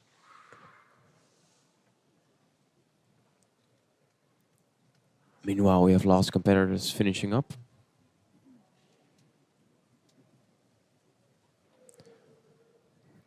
$14.15 mean in the World Championship final. What a way to do it. Must be feeling so good right now. It was a toned down celebration, but I tell you what, that must mean so much to him that he's able to perform on the biggest stage cubing has to offer and absolutely demolish the world record. So we have a few competitors who still have to do a few solves, and then we'll cheer for Tommy. So at the moment, it's Tommy Cherry, obviously in the lead. World record mean 13.98 single.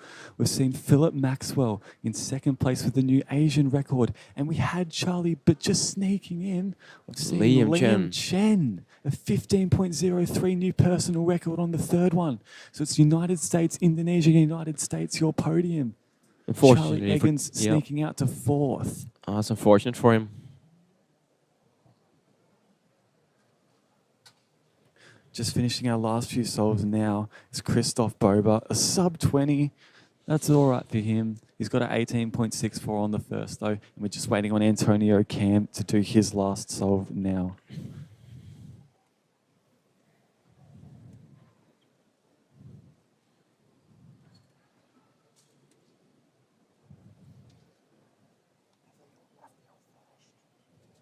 Antonio's got his last solve, and that's it.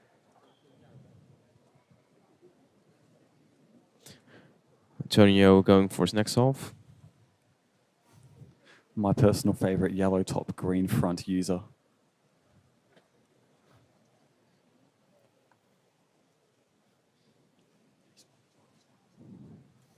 That's it.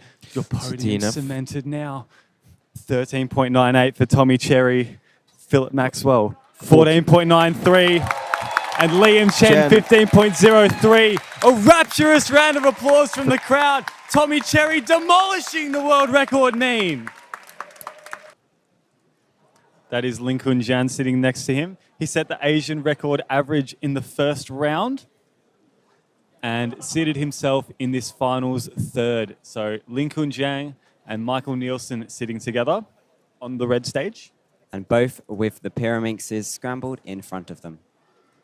Simon Kellum, second seed, starting his first solve.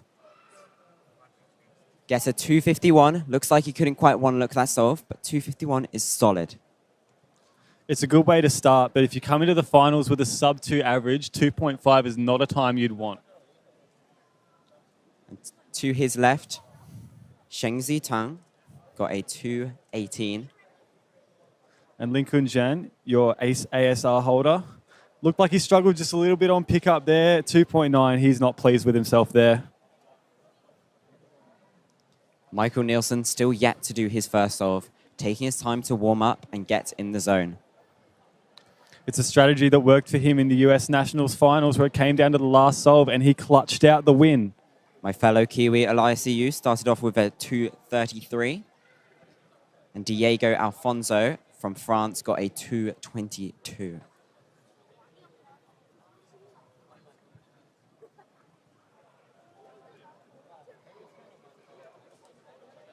Current fastest solve so far in this finals is from Huning Huang with a 189 single.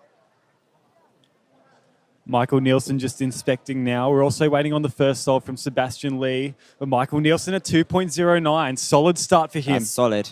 That's the second fastest to come in so far. Shengzi Tang with a 223. First person to finish their second solve. Sebastian Lee yet to do his first solve, taking his time to compose himself on the red stage now. And a reminder, Sebastian Lee has come into this World Championships your first seed.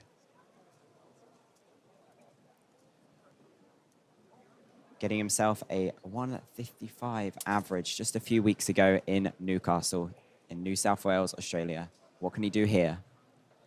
A good solve, a 186. Very solid. That is the fastest we have seen so far on the first solve. Sebastian does well at handling himself under pressure. We've seen that as he came away as the Oceanic champion last year, defeating the world record holder at the time, Jasper Murray of New Zealand, for the title. Simon Kellum got a 177 on the second solve. Harsha Paladugu with a 10. Counting a 3, so he's going to be out of the running. Jules Desjardins with a 2.1 on the second solve. Michael Nielsen just getting ready. He's about to do his second solve. As is Lin Kun Jan sitting next to him. Reminder, he set the Asian record in the first round of this competition. Shengzi Tang, the first to do the third solve, got a 145. Okay, so Lin Kun Jan, he's now counting a 2.28. So counting a time that's over 2 seconds, where in this World's Finals, your top 3 coming in sub 2. It's not putting himself in a fantastic position at the moment. Elias with a 2.11. Shaking his head, but he is not out of the running yet. A 233, a 234, and a 211. We have seen a new fastest solve in this final from Shengji Tang of China. On his third solve, he got a 1.45. The only other competitor, Elias, a 2.11 on that third scramble. Looks like it might be something good. Simon got a 277 on the third. Now counting a 251, so he's most likely out of the running for that podium. Michael Nielsen starting his third solve now, or second solve. 175.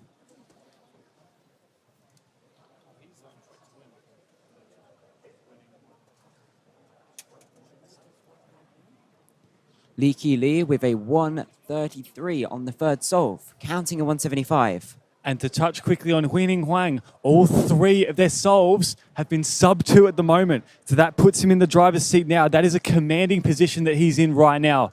Not having a single solve over 2 seconds.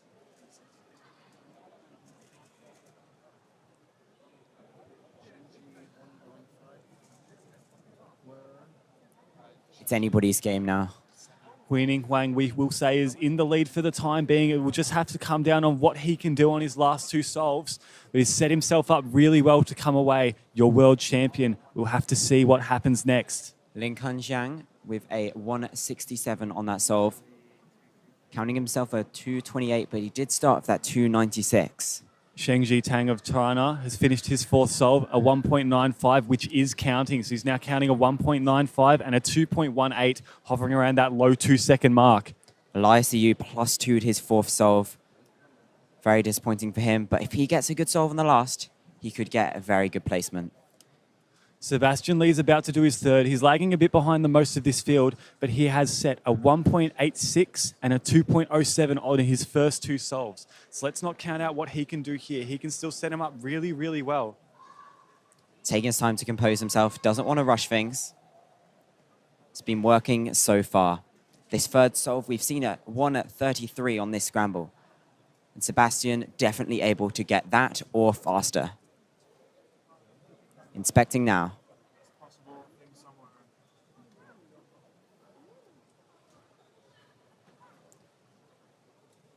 A 179 for Sebastian. Consistently below that sub-2 threshold. Definitely in the running for a podium, if not better right now, if he can keep this up.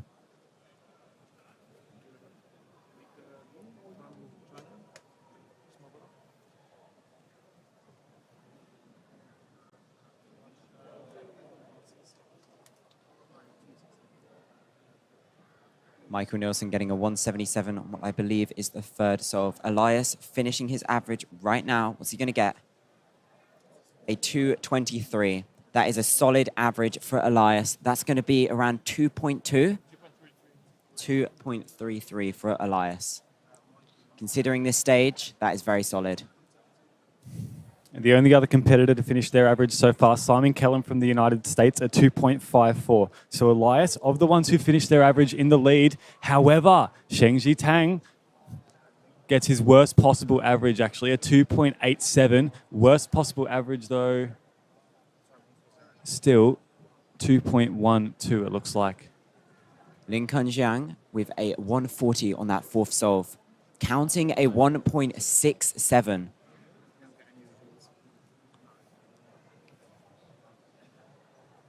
So that 2.12 average for Shengji Tang of China is actually a new personal record for him, and the 1.545 that he set on the 3rd is a new personal record single. So performing really well by his standards in a world finals.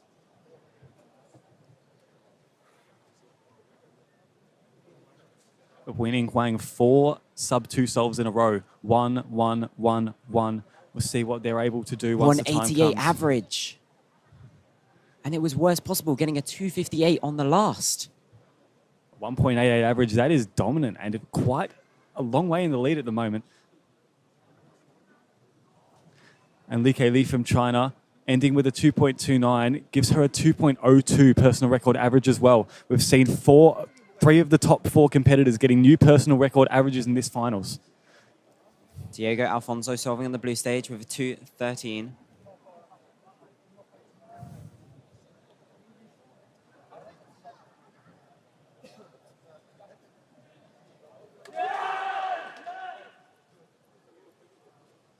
Sebastian Lee with a 165.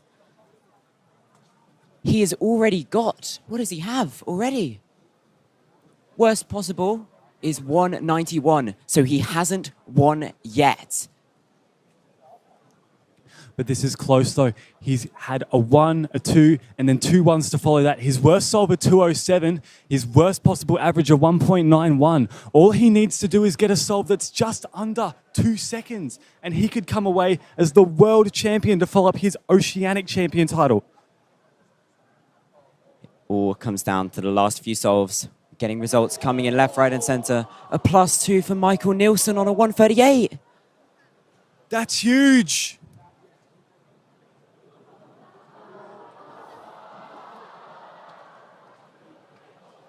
And he knows. If it wasn't for that +2, he would already be in first place with a 187, but it's not over yet. Remember, Sebastian Lee coming into this competition, your #1 seed for the entire competition. It's not done for him just yet. He's just received his cube now. Sebastian Lee on the red stage. Sebastian and Michael both have the possibility to take the first seed. It all comes down to this. Sebastian taking his time to compose himself. Surely he knows that he can get something good here.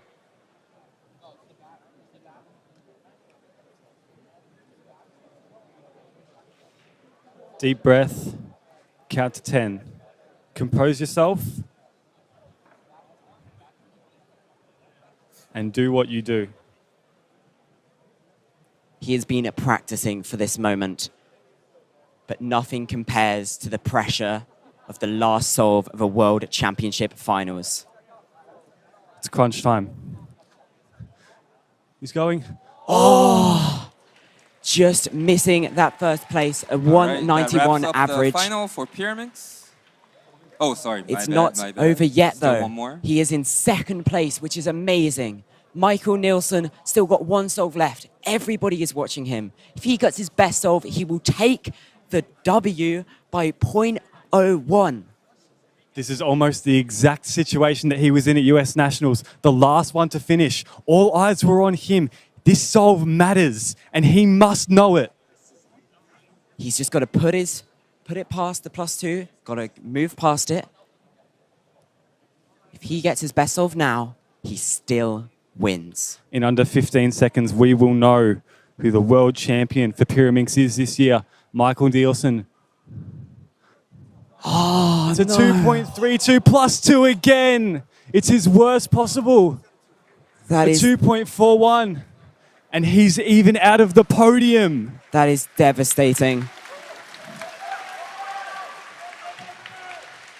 So, third place, we've got Li Li with a 202 PR average. Second place, Okay, Sebastian now Lee, final for 191. 5x5. And first place, Please come to the Huning backstage Huang and submit with your a puzzles. 188 average. Done on this, we've got Carter and Zane sat on the same station as each other, so we'll probably catch both of their souls at the same time, which is great because that is the current world record holder and the former world record holder. Actually, does Zane have it for single at the moment? Zane has it for single. Carter recently took it off him for average. Yeah. So we've got two world record holders sat right next to each other. They've already got their cubes, so hopefully we'll get a zoom in on them right now. There we go, just as I say. Zane starts off with a 1.8 +2. Not the way he would have wanted to start. It's not good to have a 3-second solve lingering over him for the whole average, especially if you're someone as fast and as skilled as Zane is. 1.8 would have been a great start for him, for the +2 is going to really mess things up. Carter with a 2.22.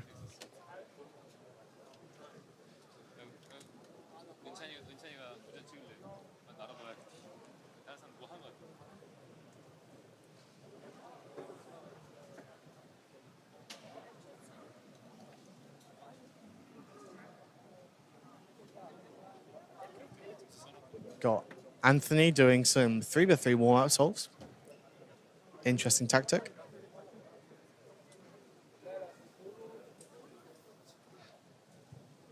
And Stanley Chappell got a 2.27 just off camera. If you guys want to follow along with the results, go to WCA Live and all of the results being put in individually as each of them are set.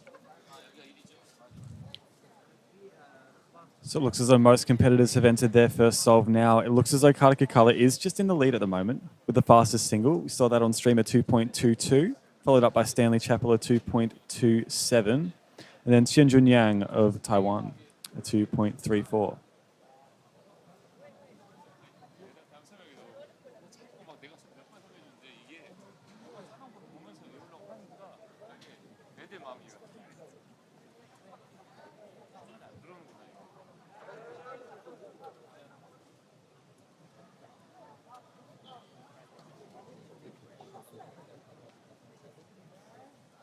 What we got now? It looks like Carter and Zane are just gearing up for their second solve now. Carter Kukala just doing his inspection now.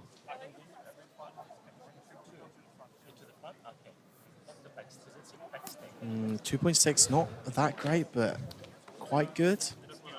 Yeah, 2.63 looks like he was quite satisfied with that one. Stanley got a 2.22 as well.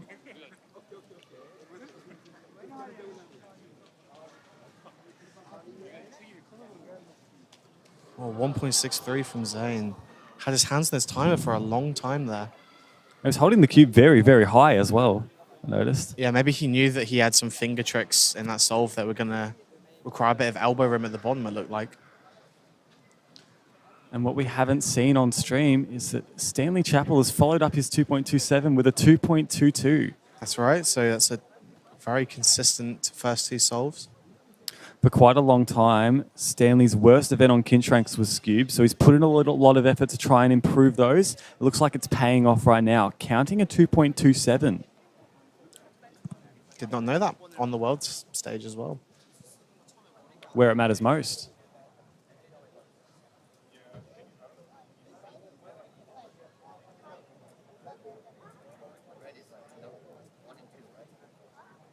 And Stanley Chappell coming into this final seated in 10th.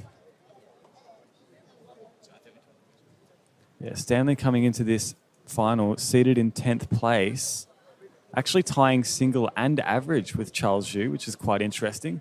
But coming in the 10th seed and then following up those first two solos with a 2.47, he's putting himself in a very, very good spot early on in this final. And Carter with a 2.68.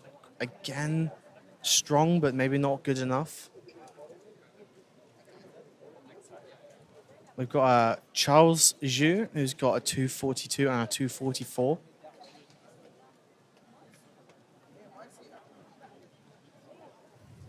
WCA Live ranks by single before all the averages put in, so it's hard to tell who is doing the best at the moment.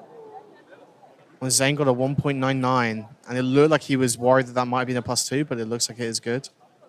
And that is counting that 1.99. Yes. Zane's still the only person to have gotten the sub-2 this round so far, and he's got 2 of them so far. No stretch to say he's one of your favourites for this title and showing exactly why. Remember that 3 on the first solve was also a 1+2. So if not for that, he could have had 3 ones to start this off and put himself in a very, very commanding position.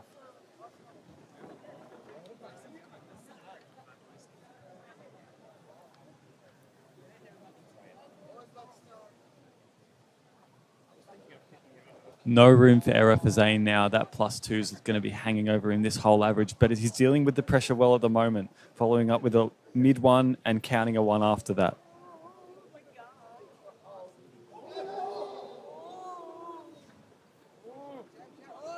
Got a bit of Stanley's a just got a 2.11. So he's putting himself in a very, very good spot. He's now counting a 2.22 and a 2.27. I think in the fourth might be quite a good scramble. Carter with a 1.91. A lot of good times on this one. We'll have to see what Zane can do on it. But we're seeing a lot of good times. Many sub-1s, low 2s. 1.78 for Anthony. Zane's probably getting psyched out by this right now. He's probably realized that some people are getting good times. Can he hold it together? That is the question. There's no doubt he'll be able to find something good on this. It's just a matter of will his hands be able to do what his brain wants it to. And he's got to make sure not to +2 because of that first solve. There might be an air of safety around this solve, or it's going to be let loose. Taking a very long time to get set. A 1.78. Relief. He knows that there was something good on that scramble, and he's gotten a counting 1.78. It looked like a bit of a fumble of the pickup, but the solve was just very solid.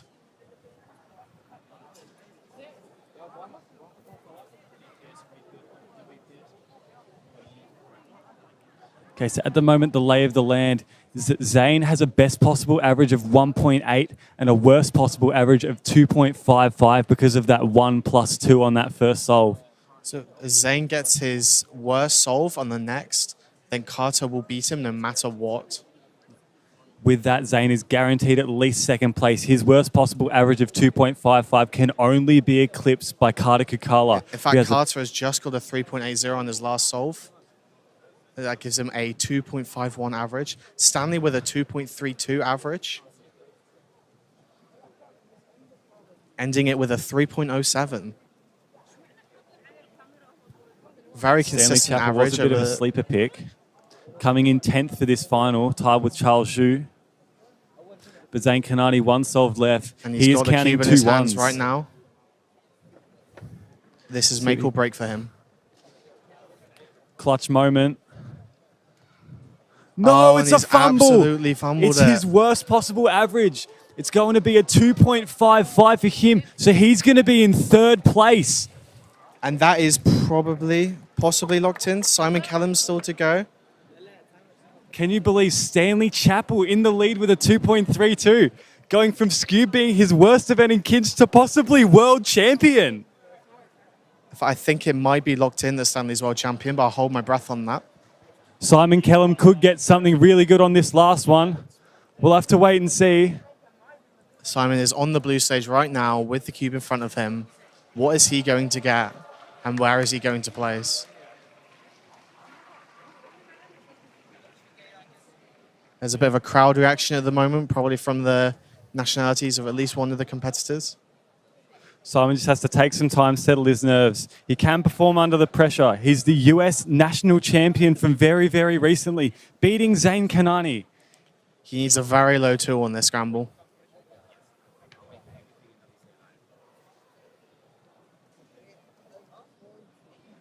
Simon getting ready. He's gone. Oh, he hasn't started the timer. It's a DNF. Oh, no. Stanley Chapel is the world champion. Stanley Chapel is Skewb world champion. Who would have thought it? There's no way anyone could have predicted this without sounding like a nincompoop. All the results are now in. We can confirm Stanley is in 1st, Carter in 2nd, and Zane Kanani in 3rd place. Stanley seated equal 10th coming into this final. Comes away as world champion by nearly 0.2 of a second. Gosh. Let us rejoice. It's national anthem. Yeah, the commentary desk is going to be a bit biased in this round. Both Jody and I are good friends with Zaid Chowdhury, and we obviously want him to win. We're going to try our best to give some non-biased commentary as well, but it might be a little difficult. Obviously, Tommy Cherry is the favorite to win, just coming off of a world record average a few weeks ago at US Nats.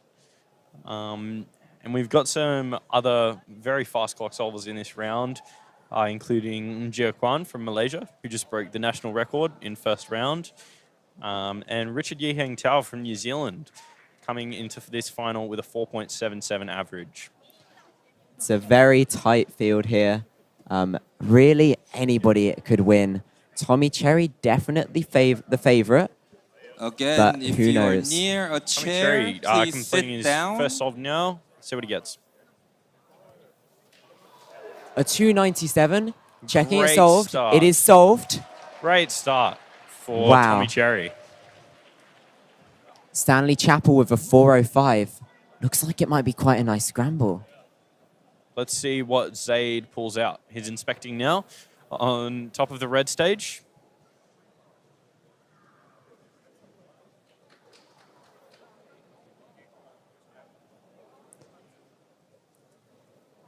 Zaid with a 526, and it's a DNF as well.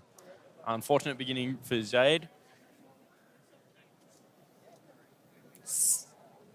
So current first place is Tommy Cherry after the first solve with a 297.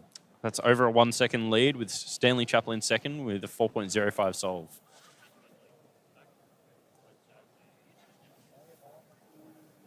At the last World Championships, you needed a 7.83 average to make clock finals. And at this this World Championships, due to all of the recent development of the clock method and clock solving in general, you need a 5.74 average to make clock finals. And we're also missing a lot of top players for clock. If you're in the like Caleb Trelford, if you're in the front Nicholas 2 rows, Eliasson, please never stand up. who are both we don't want to see previous yourself world on the record holders screen. that And also on the unfortunately not with us in internet. Korea. So some people have done their second solves now. Sam Shaw with a 364 on the second solve. So he is onto a very strong start, a mid-4 and a mid-3. Zaid and Tommy both getting ready for their second solves. We've also got an NR single from Yeon Kyun Park from Republic of Korea with a 383 national record single. Both Zaid these inspecting. Stanley looked like he made a mistake. Tommy inspecting as well. Zaid, I hate to say it, but he might be out of the running already with a counting 603.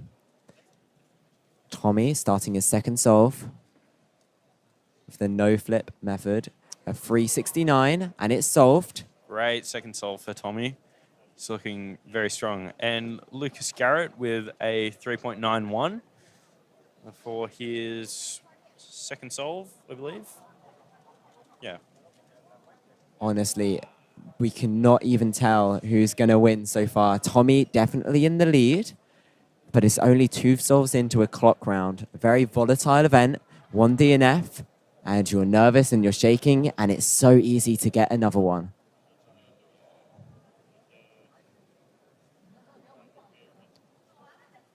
Conan Mo, the other Australian in this final, coming through with...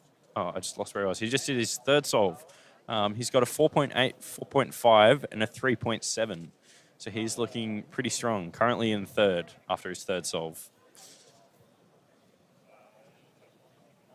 Sam Shaw on the blue. Looks like he has gotten a same scramble. So we're going to get that checked out. Zaid with a 434. That's good for him. That was his fourth solve. He's close to finish now. I think there must be a mistake here. His first solve was the DNF.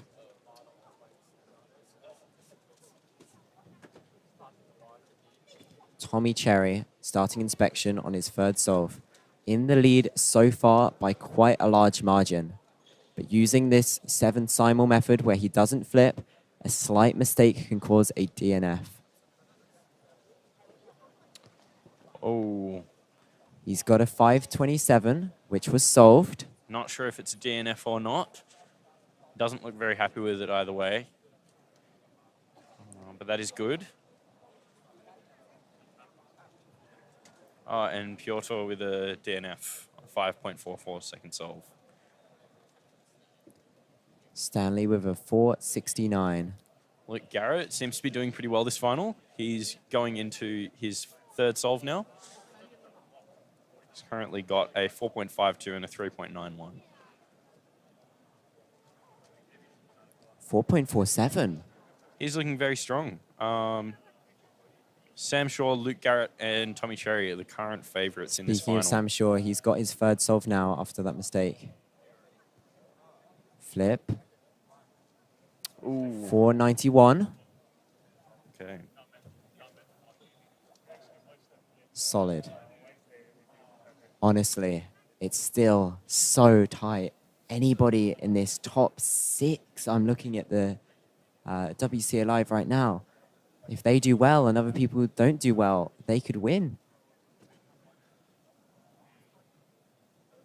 Tommy Cherry getting ready for his 4th solve. With that 527, he has got that looming over him. He cannot count that if he wants to put himself safely in the lead.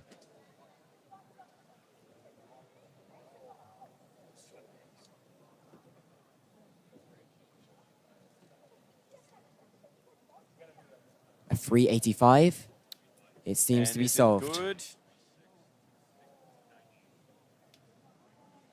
I think now he's already locked in a very fast average. Maybe even now with a 5.2, if he DNF'd the last, he'd win. But We don't really know believe so, yet. Yeah. The only people that could possibly beat him at the moment are Sam Shaw, Conan Mo, or possibly Luke Garrett.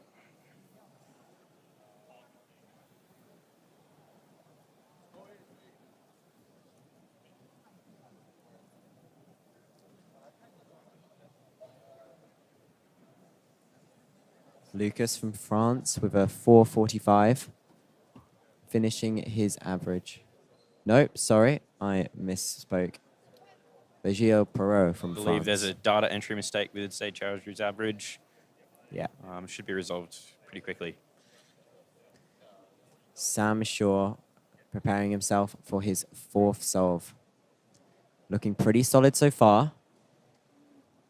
If he pulls out 2 very good solves, then he could Also beat with Tommy. a unfortunate last solve, 6.36. I don't think he'd be very satisfied with that. Sam with a 575. That's definitely put him out of the running for the win, but he could still secure a podium.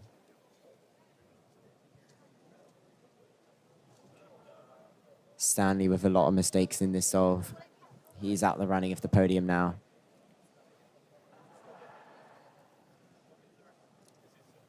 Luke Garrett getting ready for his 4th solve.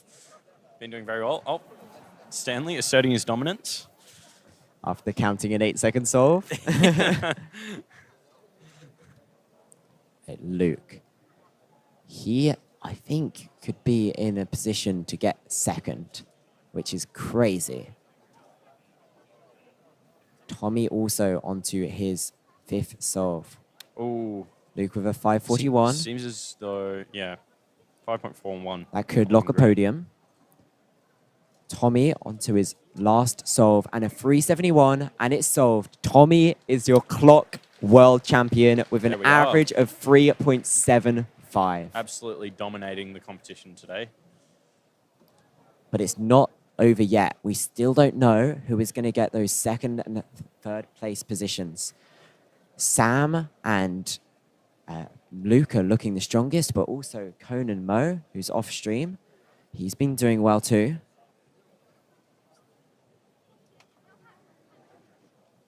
Tommy Cherry, very satisfied. We'll hopefully get to have a chat with him pretty soon.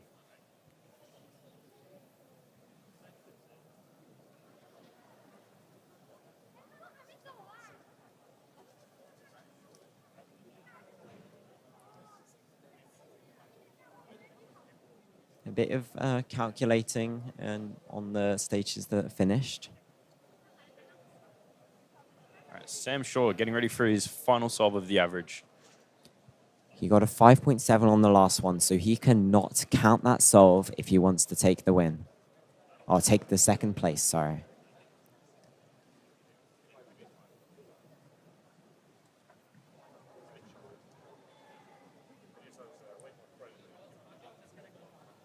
Sam with a 4.8. Is it solved? It's solved. That's very, very strong. Currently sitting in 2nd. With 4.77 average. So Tommy currently is 2nd ahead of the competition. Luke Garrett has just received his last solve. To beat Sam, I think he just needs a low 5.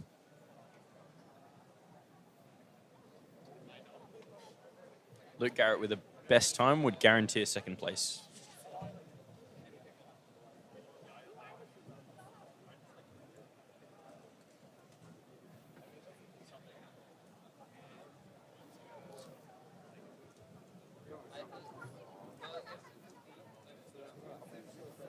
So Luke's worst possible average is currently in 3rd. Richard Yiheng Tao from New Zealand, who's off stream, has also been doing very well. Luke on his last solve, fast flip. Oh, and a 499. Is it solved? It's solved. Currently taking 2nd place with a 466 average, but it's still not over. If Richard Yiheng Tao gets a best solve on this next one, he will oh no, he won't tie. He will become 4th because of single. Thought he was going to Conan Mo, though, he is still in the running because he's got a 3.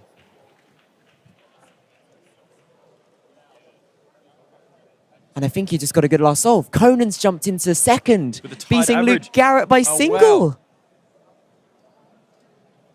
That has guaranteed him second place. Conan is second. So Luke Garrett in third place with a 466 average and a 391 single. Conan Mo in second place with also a 466 average but a 373 single. And Tommy Cherry, obviously the world champion with a 3.75 average. Potential averages that these competitors are getting. So as far as methods go, I believe Max, Samir, Daniel, and I know Iha and Calvin all use CSP, OBO, PBO. CSP, of course, being the method for being able to not get parity while you inspect and do cube shape. And normally there are 5 different steps: cube shape, then oriented corners, then edges, then permuting the corners and edges. But most these other competitors, they will do a step called OBO, which is doing all the corners, orienting all the corners and edges at the same time, and then the permuting the corners and edges at the same time, which is pretty quick. As we see, Daniel is going into his first solve.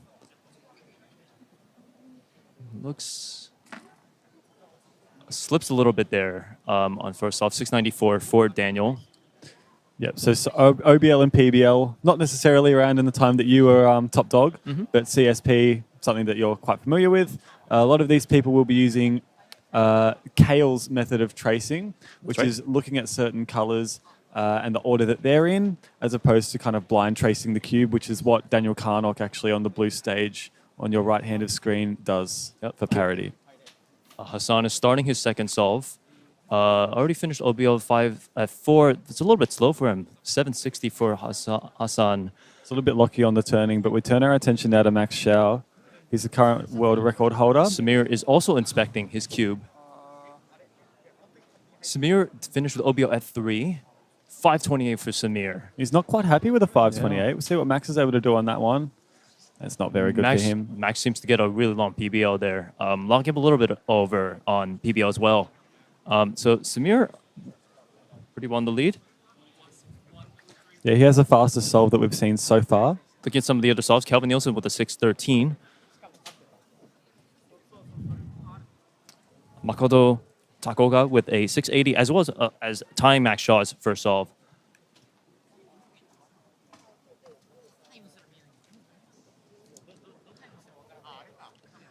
Okay, so your top 4 seeds from this final, all from the United States. From 4th to 1st, Daniel Karnock, Hassan Kanani, Samir Agarwal, and Max Shao. United States has a stranglehold on this event in terms of the world rankings. I don't really see it likely that any person other than an American slides onto this podium. Yeah, I think they're definitely the favorite here. And yeah, I wouldn't be surprised to see Max or Samir take this, but Square One is a event where it highly depends on your turning and your nerves at the time, because the puzzles is not the easiest to turn. So does require very precise turning at the best of times and at a high level. Yeah, and competition experience in general is going to help a lot with an event like this. Daniel seems to be starting to solve. Rasmus does that lesson on the red stage right side here. Right, Rasmus does not use OBL PBL, but his turning is extremely fast. 637 for Rasmus. Calvin with OBL at 5, so he sneaks into 7. Probably okay for him. All right, so it looks like on the red stage we have, we have Hassan and also Max about to begin inspection, but Hassan is in inspection at the moment. 3.5 OBL. Looked like a pretty fast OBL, but 6.12 for Hassan. Max still gearing up for inspection. Yep, Daniel Karnock had a 558. Jiwon Park. Jiwon Park with a 662.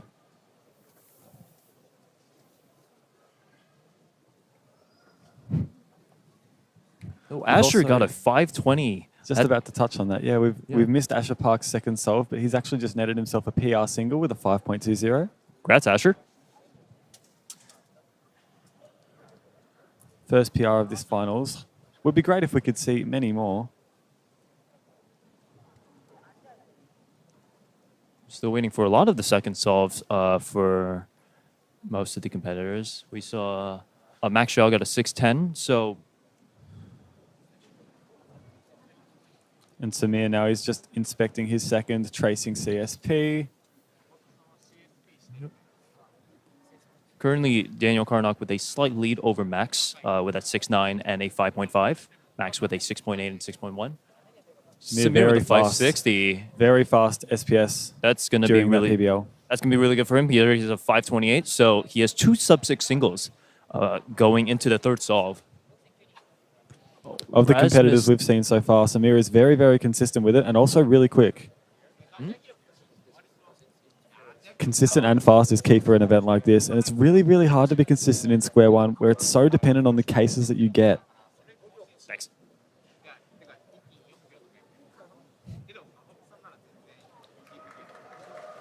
Daniel Karnock with a 551. Oh, Hassan with a 497 solve.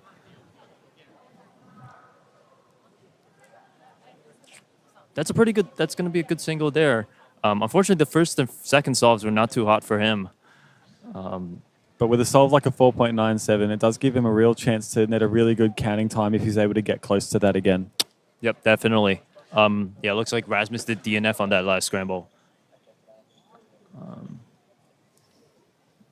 Look at some other competitors. Makoto got a 705 on the second solve. Max Shaw just locking up a bit on that PBL. That's his third solve at 5.61. So that cheer that we heard just before was for Jaemin Chang of Korea. He's just netted himself an Asian record, 4.92 second single. Congrats, Jaemin. A good showing from the home sport. Yep. We just saw Max Shaw with a 561.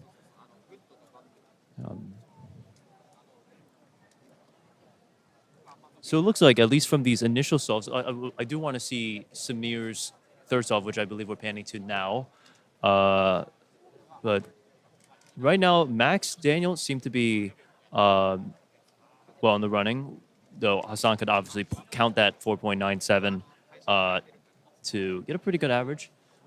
Iha with a 620. Oh, sorry, that was a warm-up solve. And Rasmus, yep, 6.88 for him. Yep. Unfortunately, Rasmus is going to count that 8-second solve, so it might that probably puts him out of the running for podium here. Counting an 8 when you're looking at 5-second averages, it's just detrimental. Samir here with a 533. Now Samir has 3 sub-6 singles. He's very comfortably in front at this point.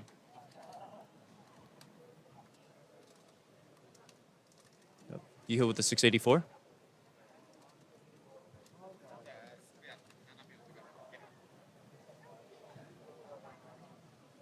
Daniel is about to start his 4th solve of this average. If he can get the 694 to not count, he does have a pretty good chance to podium. Hassan with an 816 in the back. That's going to make the 760 count, unfortunately.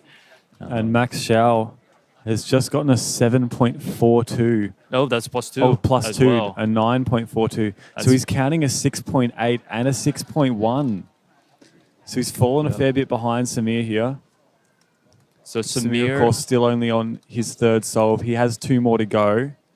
But Max Shaw, I can tell you that his best possible average, his 4th was a 942. So quite a big range in that. No, I think there's an error there. Jiwon Park with not bad solves either. He has a 660 to 547, 594. So if he can stay at this pace, he could also be in the running for podium here. And it'd be a great home victory since he is he's in his home country of Korea.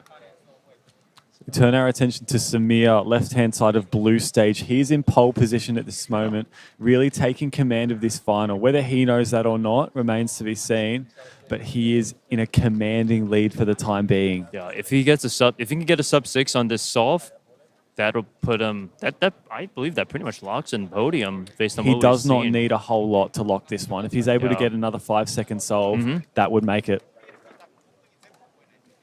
Samir checking the cube shape parity. This is that is OBL really good 2.5. This is OBL. really quick. There it is. 5-6-15 for Samir. 5:15. Samir has just about locked this world championship in for himself. The most consistent solver that we've seen coming into this round, netting himself 4 5-second solves, and he's locked it. He doesn't even need to do his last solve. No matter what happens, he is almost certainly your world champion for 2023 in square one. Daniel Karnak also starting his last solve here. Unfortunately, he's going to count the 6.6, but let's see how he does in this OBL at 4 seconds. 6:01 for Daniel, so that's good. That's looking about a low 6 average for Daniel, 6:08 average to be exact. Hassan with a 6.66.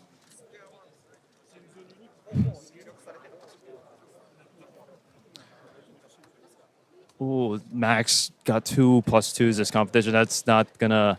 Unfortunately, that does mean Max is out of podium, unfortunately. But huge congrats, Samir. So remember that Samir basically has locked in sub-6, and yeah, pretty much. I'm looking at these other ones. He has absolutely locked himself in for world champion. But looking at a few other names that we've seen here, Park Ji-won we were talking about before, had a 6.62 on the first, some consistent 5s, but now on the fourth solve has a 9.89. So he's counting that 6 from the start of his average that was looming over him from the beginning.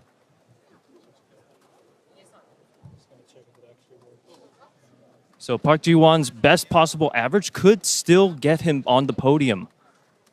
Samir inspecting his 5th solve now. This is basically just a victory lap for him. Pretty much nothing he does on this one is going to affect the fact that he will come away as your world champion for 2023. And he seems to fumble that last one, but huge congratulations, Samir, with that 5.4 average to get the world champion title for 2023 Square One. Over half a second clear from the results that we've seen so far. Sitting in second place, Daniel Karnak at 6.08. But let's see Park Ji-won's last solve here.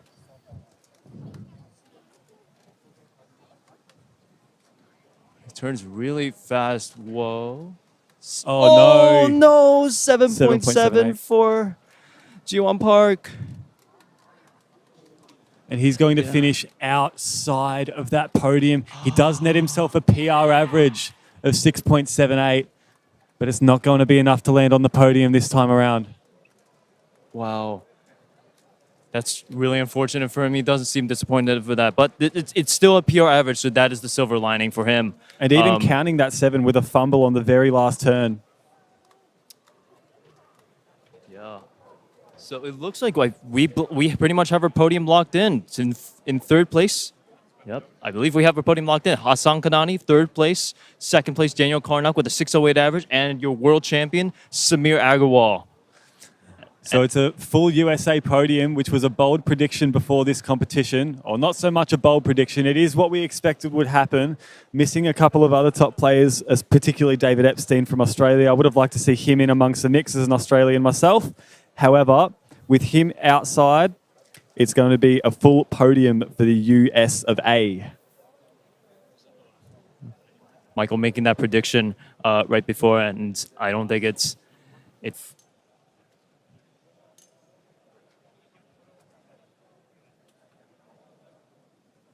going to sit on his leg.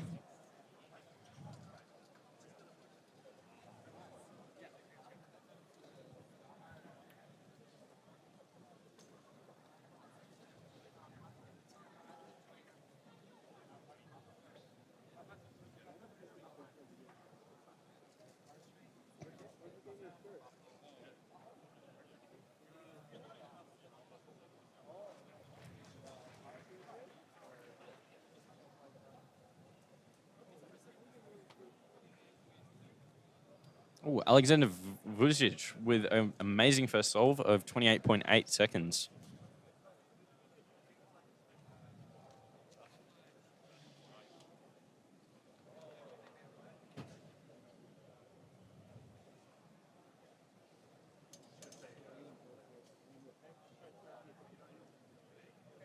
Looks a bit shaky from Leandro.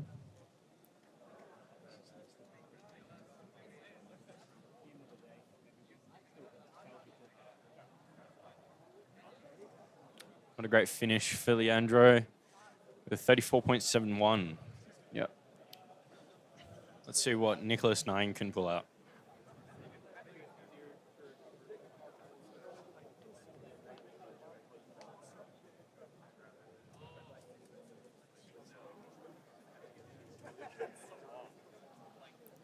And a 33.22. So it's looking as though Alexander Vucic might be in the lead for this first solve. Oh, and we can also see a Chinese national record from Ziyu Wu.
Alexander with 29.88. Very good start for Alexander.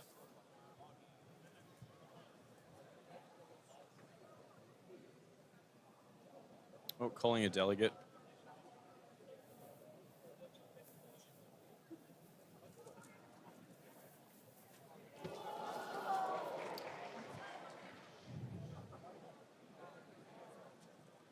Looks like another NR for China. The 28.51 for Ziyu Wu.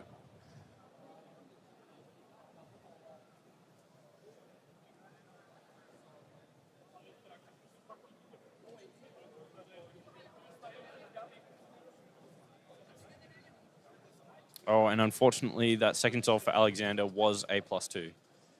So it's a 31.88 for his second solve.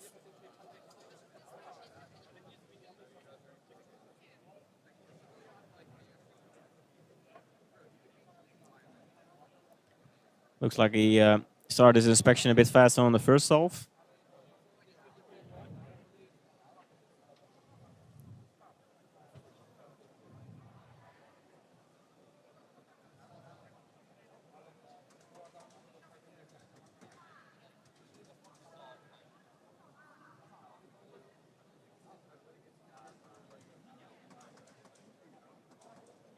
Does look like a much better solve than the first one.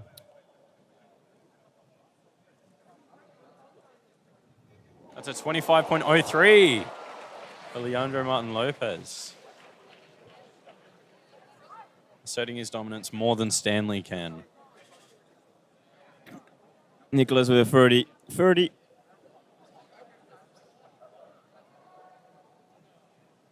Oh, it was a +2, unfortunately, for Leandro, so 27.03. Still the best solve of the final so far.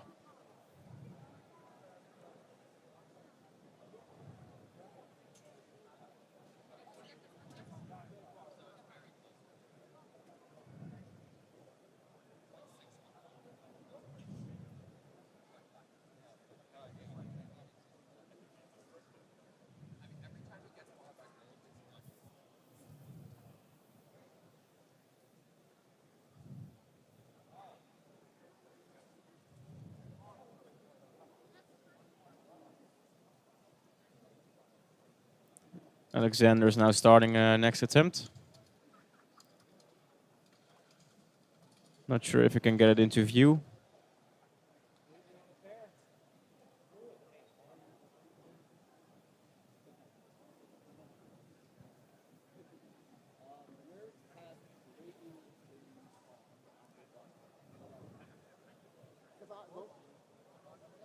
Alexander with a new OCR single of 26 flat.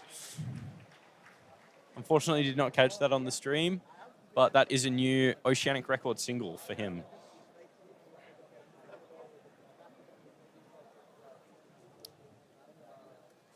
Putting him in the current lead with a 28, 31, and 26 for his first 3 solves.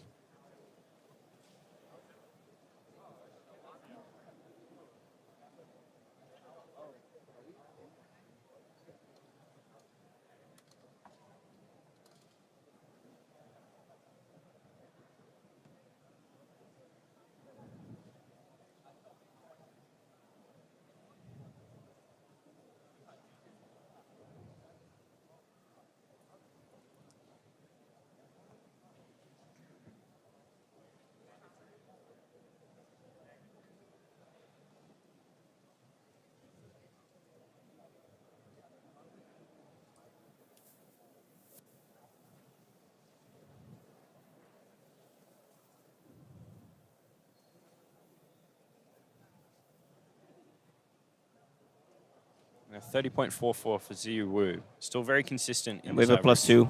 Oh. Oh, and a 27.76 for Nicholas Nying.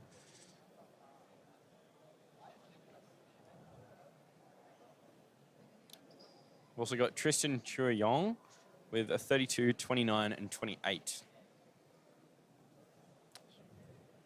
So the playing field is quite level at the moment.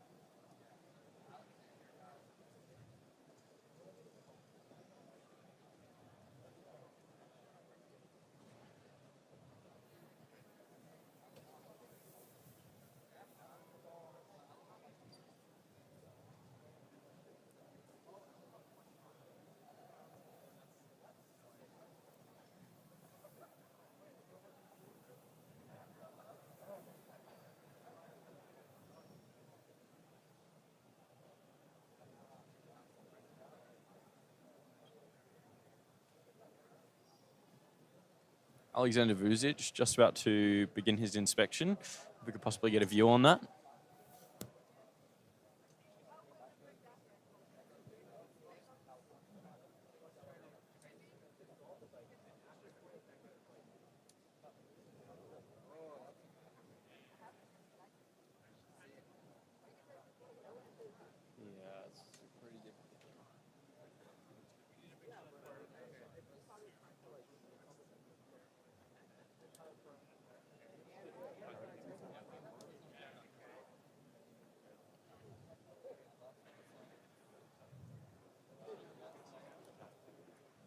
Got an L case for POL, so you got a 28, 32. Alex moving very quickly. He looks very intense. I love his facial expressions during his solves. And a bit of trouble on the last layer. And that's going to be a 33. Okay. Still looking very strong in this final, though, he is. And Ziyu Wu with a 32.9 for his 4th solve.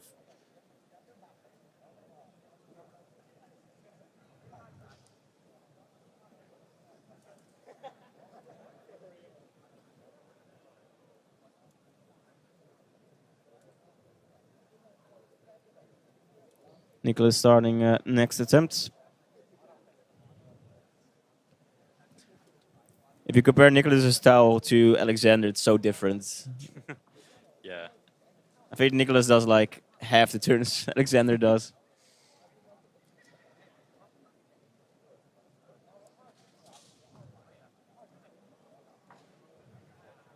You don't see anything through Nicholas. He's just very cool and calm. Oh, and Trista Chuayong with his 4th solve, another 28 for him. So he's looking quite strong as well. Possibly a sub-30 average. And Nicholas Nying with 2 27s in this average now.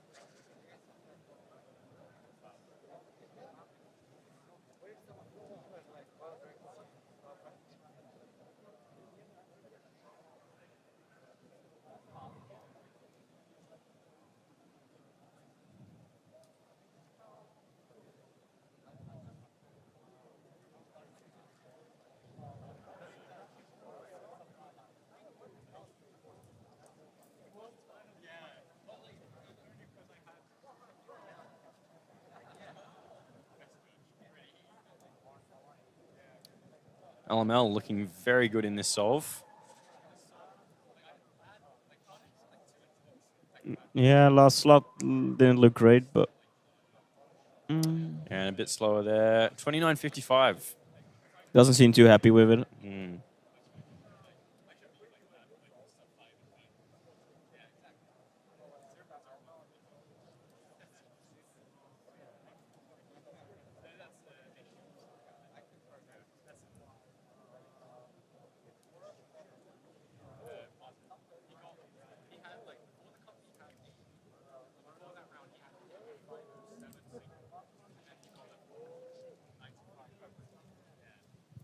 Wu moving very quickly. Is that already last layer? Oh, and Alexander Vucic with a 28.37 for his last solve, giving him a sub-30, 29.68 OCR average. That's looking good for a possible podium. And Ziyu Wu coming in at second with a 30.4 national record Chinese average, as well as single. Oh, and Trista Chuayong, surprisingly coming out on top currently with a 29.25 average. Alexander Vucic currently sitting in second.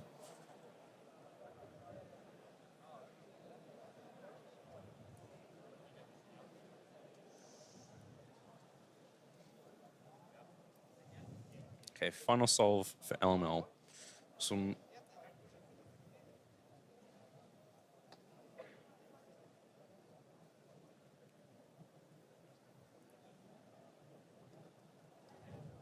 These solves from LML and Nicholas will determine the podium.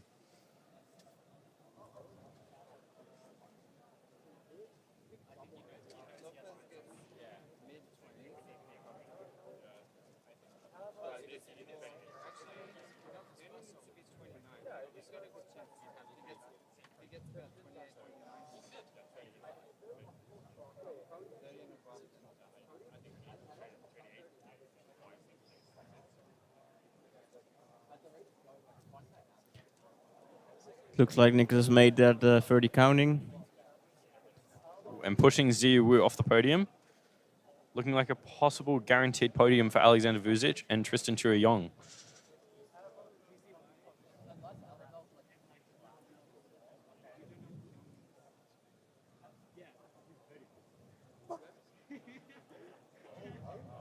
Oh. LML with a 31 on the last solve. Looks like Tristan has gotten in the back. Giving Tristan the world championship.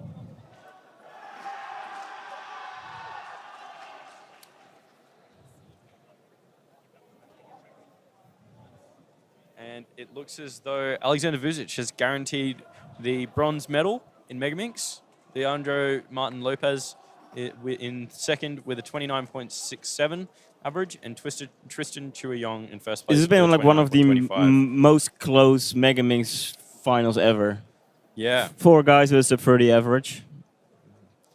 And second and third place, only difference is 0.01. Every solve changed the possibilities. Yeah. But most guys started out quite badly on the first solve, except for Alexander.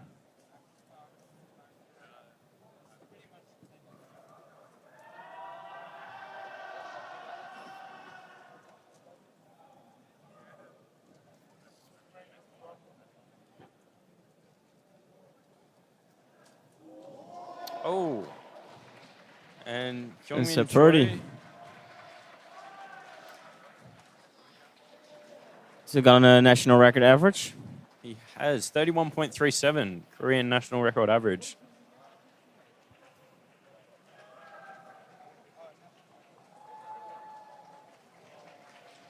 Lots of records in this final. Currently sitting at 5 records. 2 of which being continental records for New Zealand, for Oceania.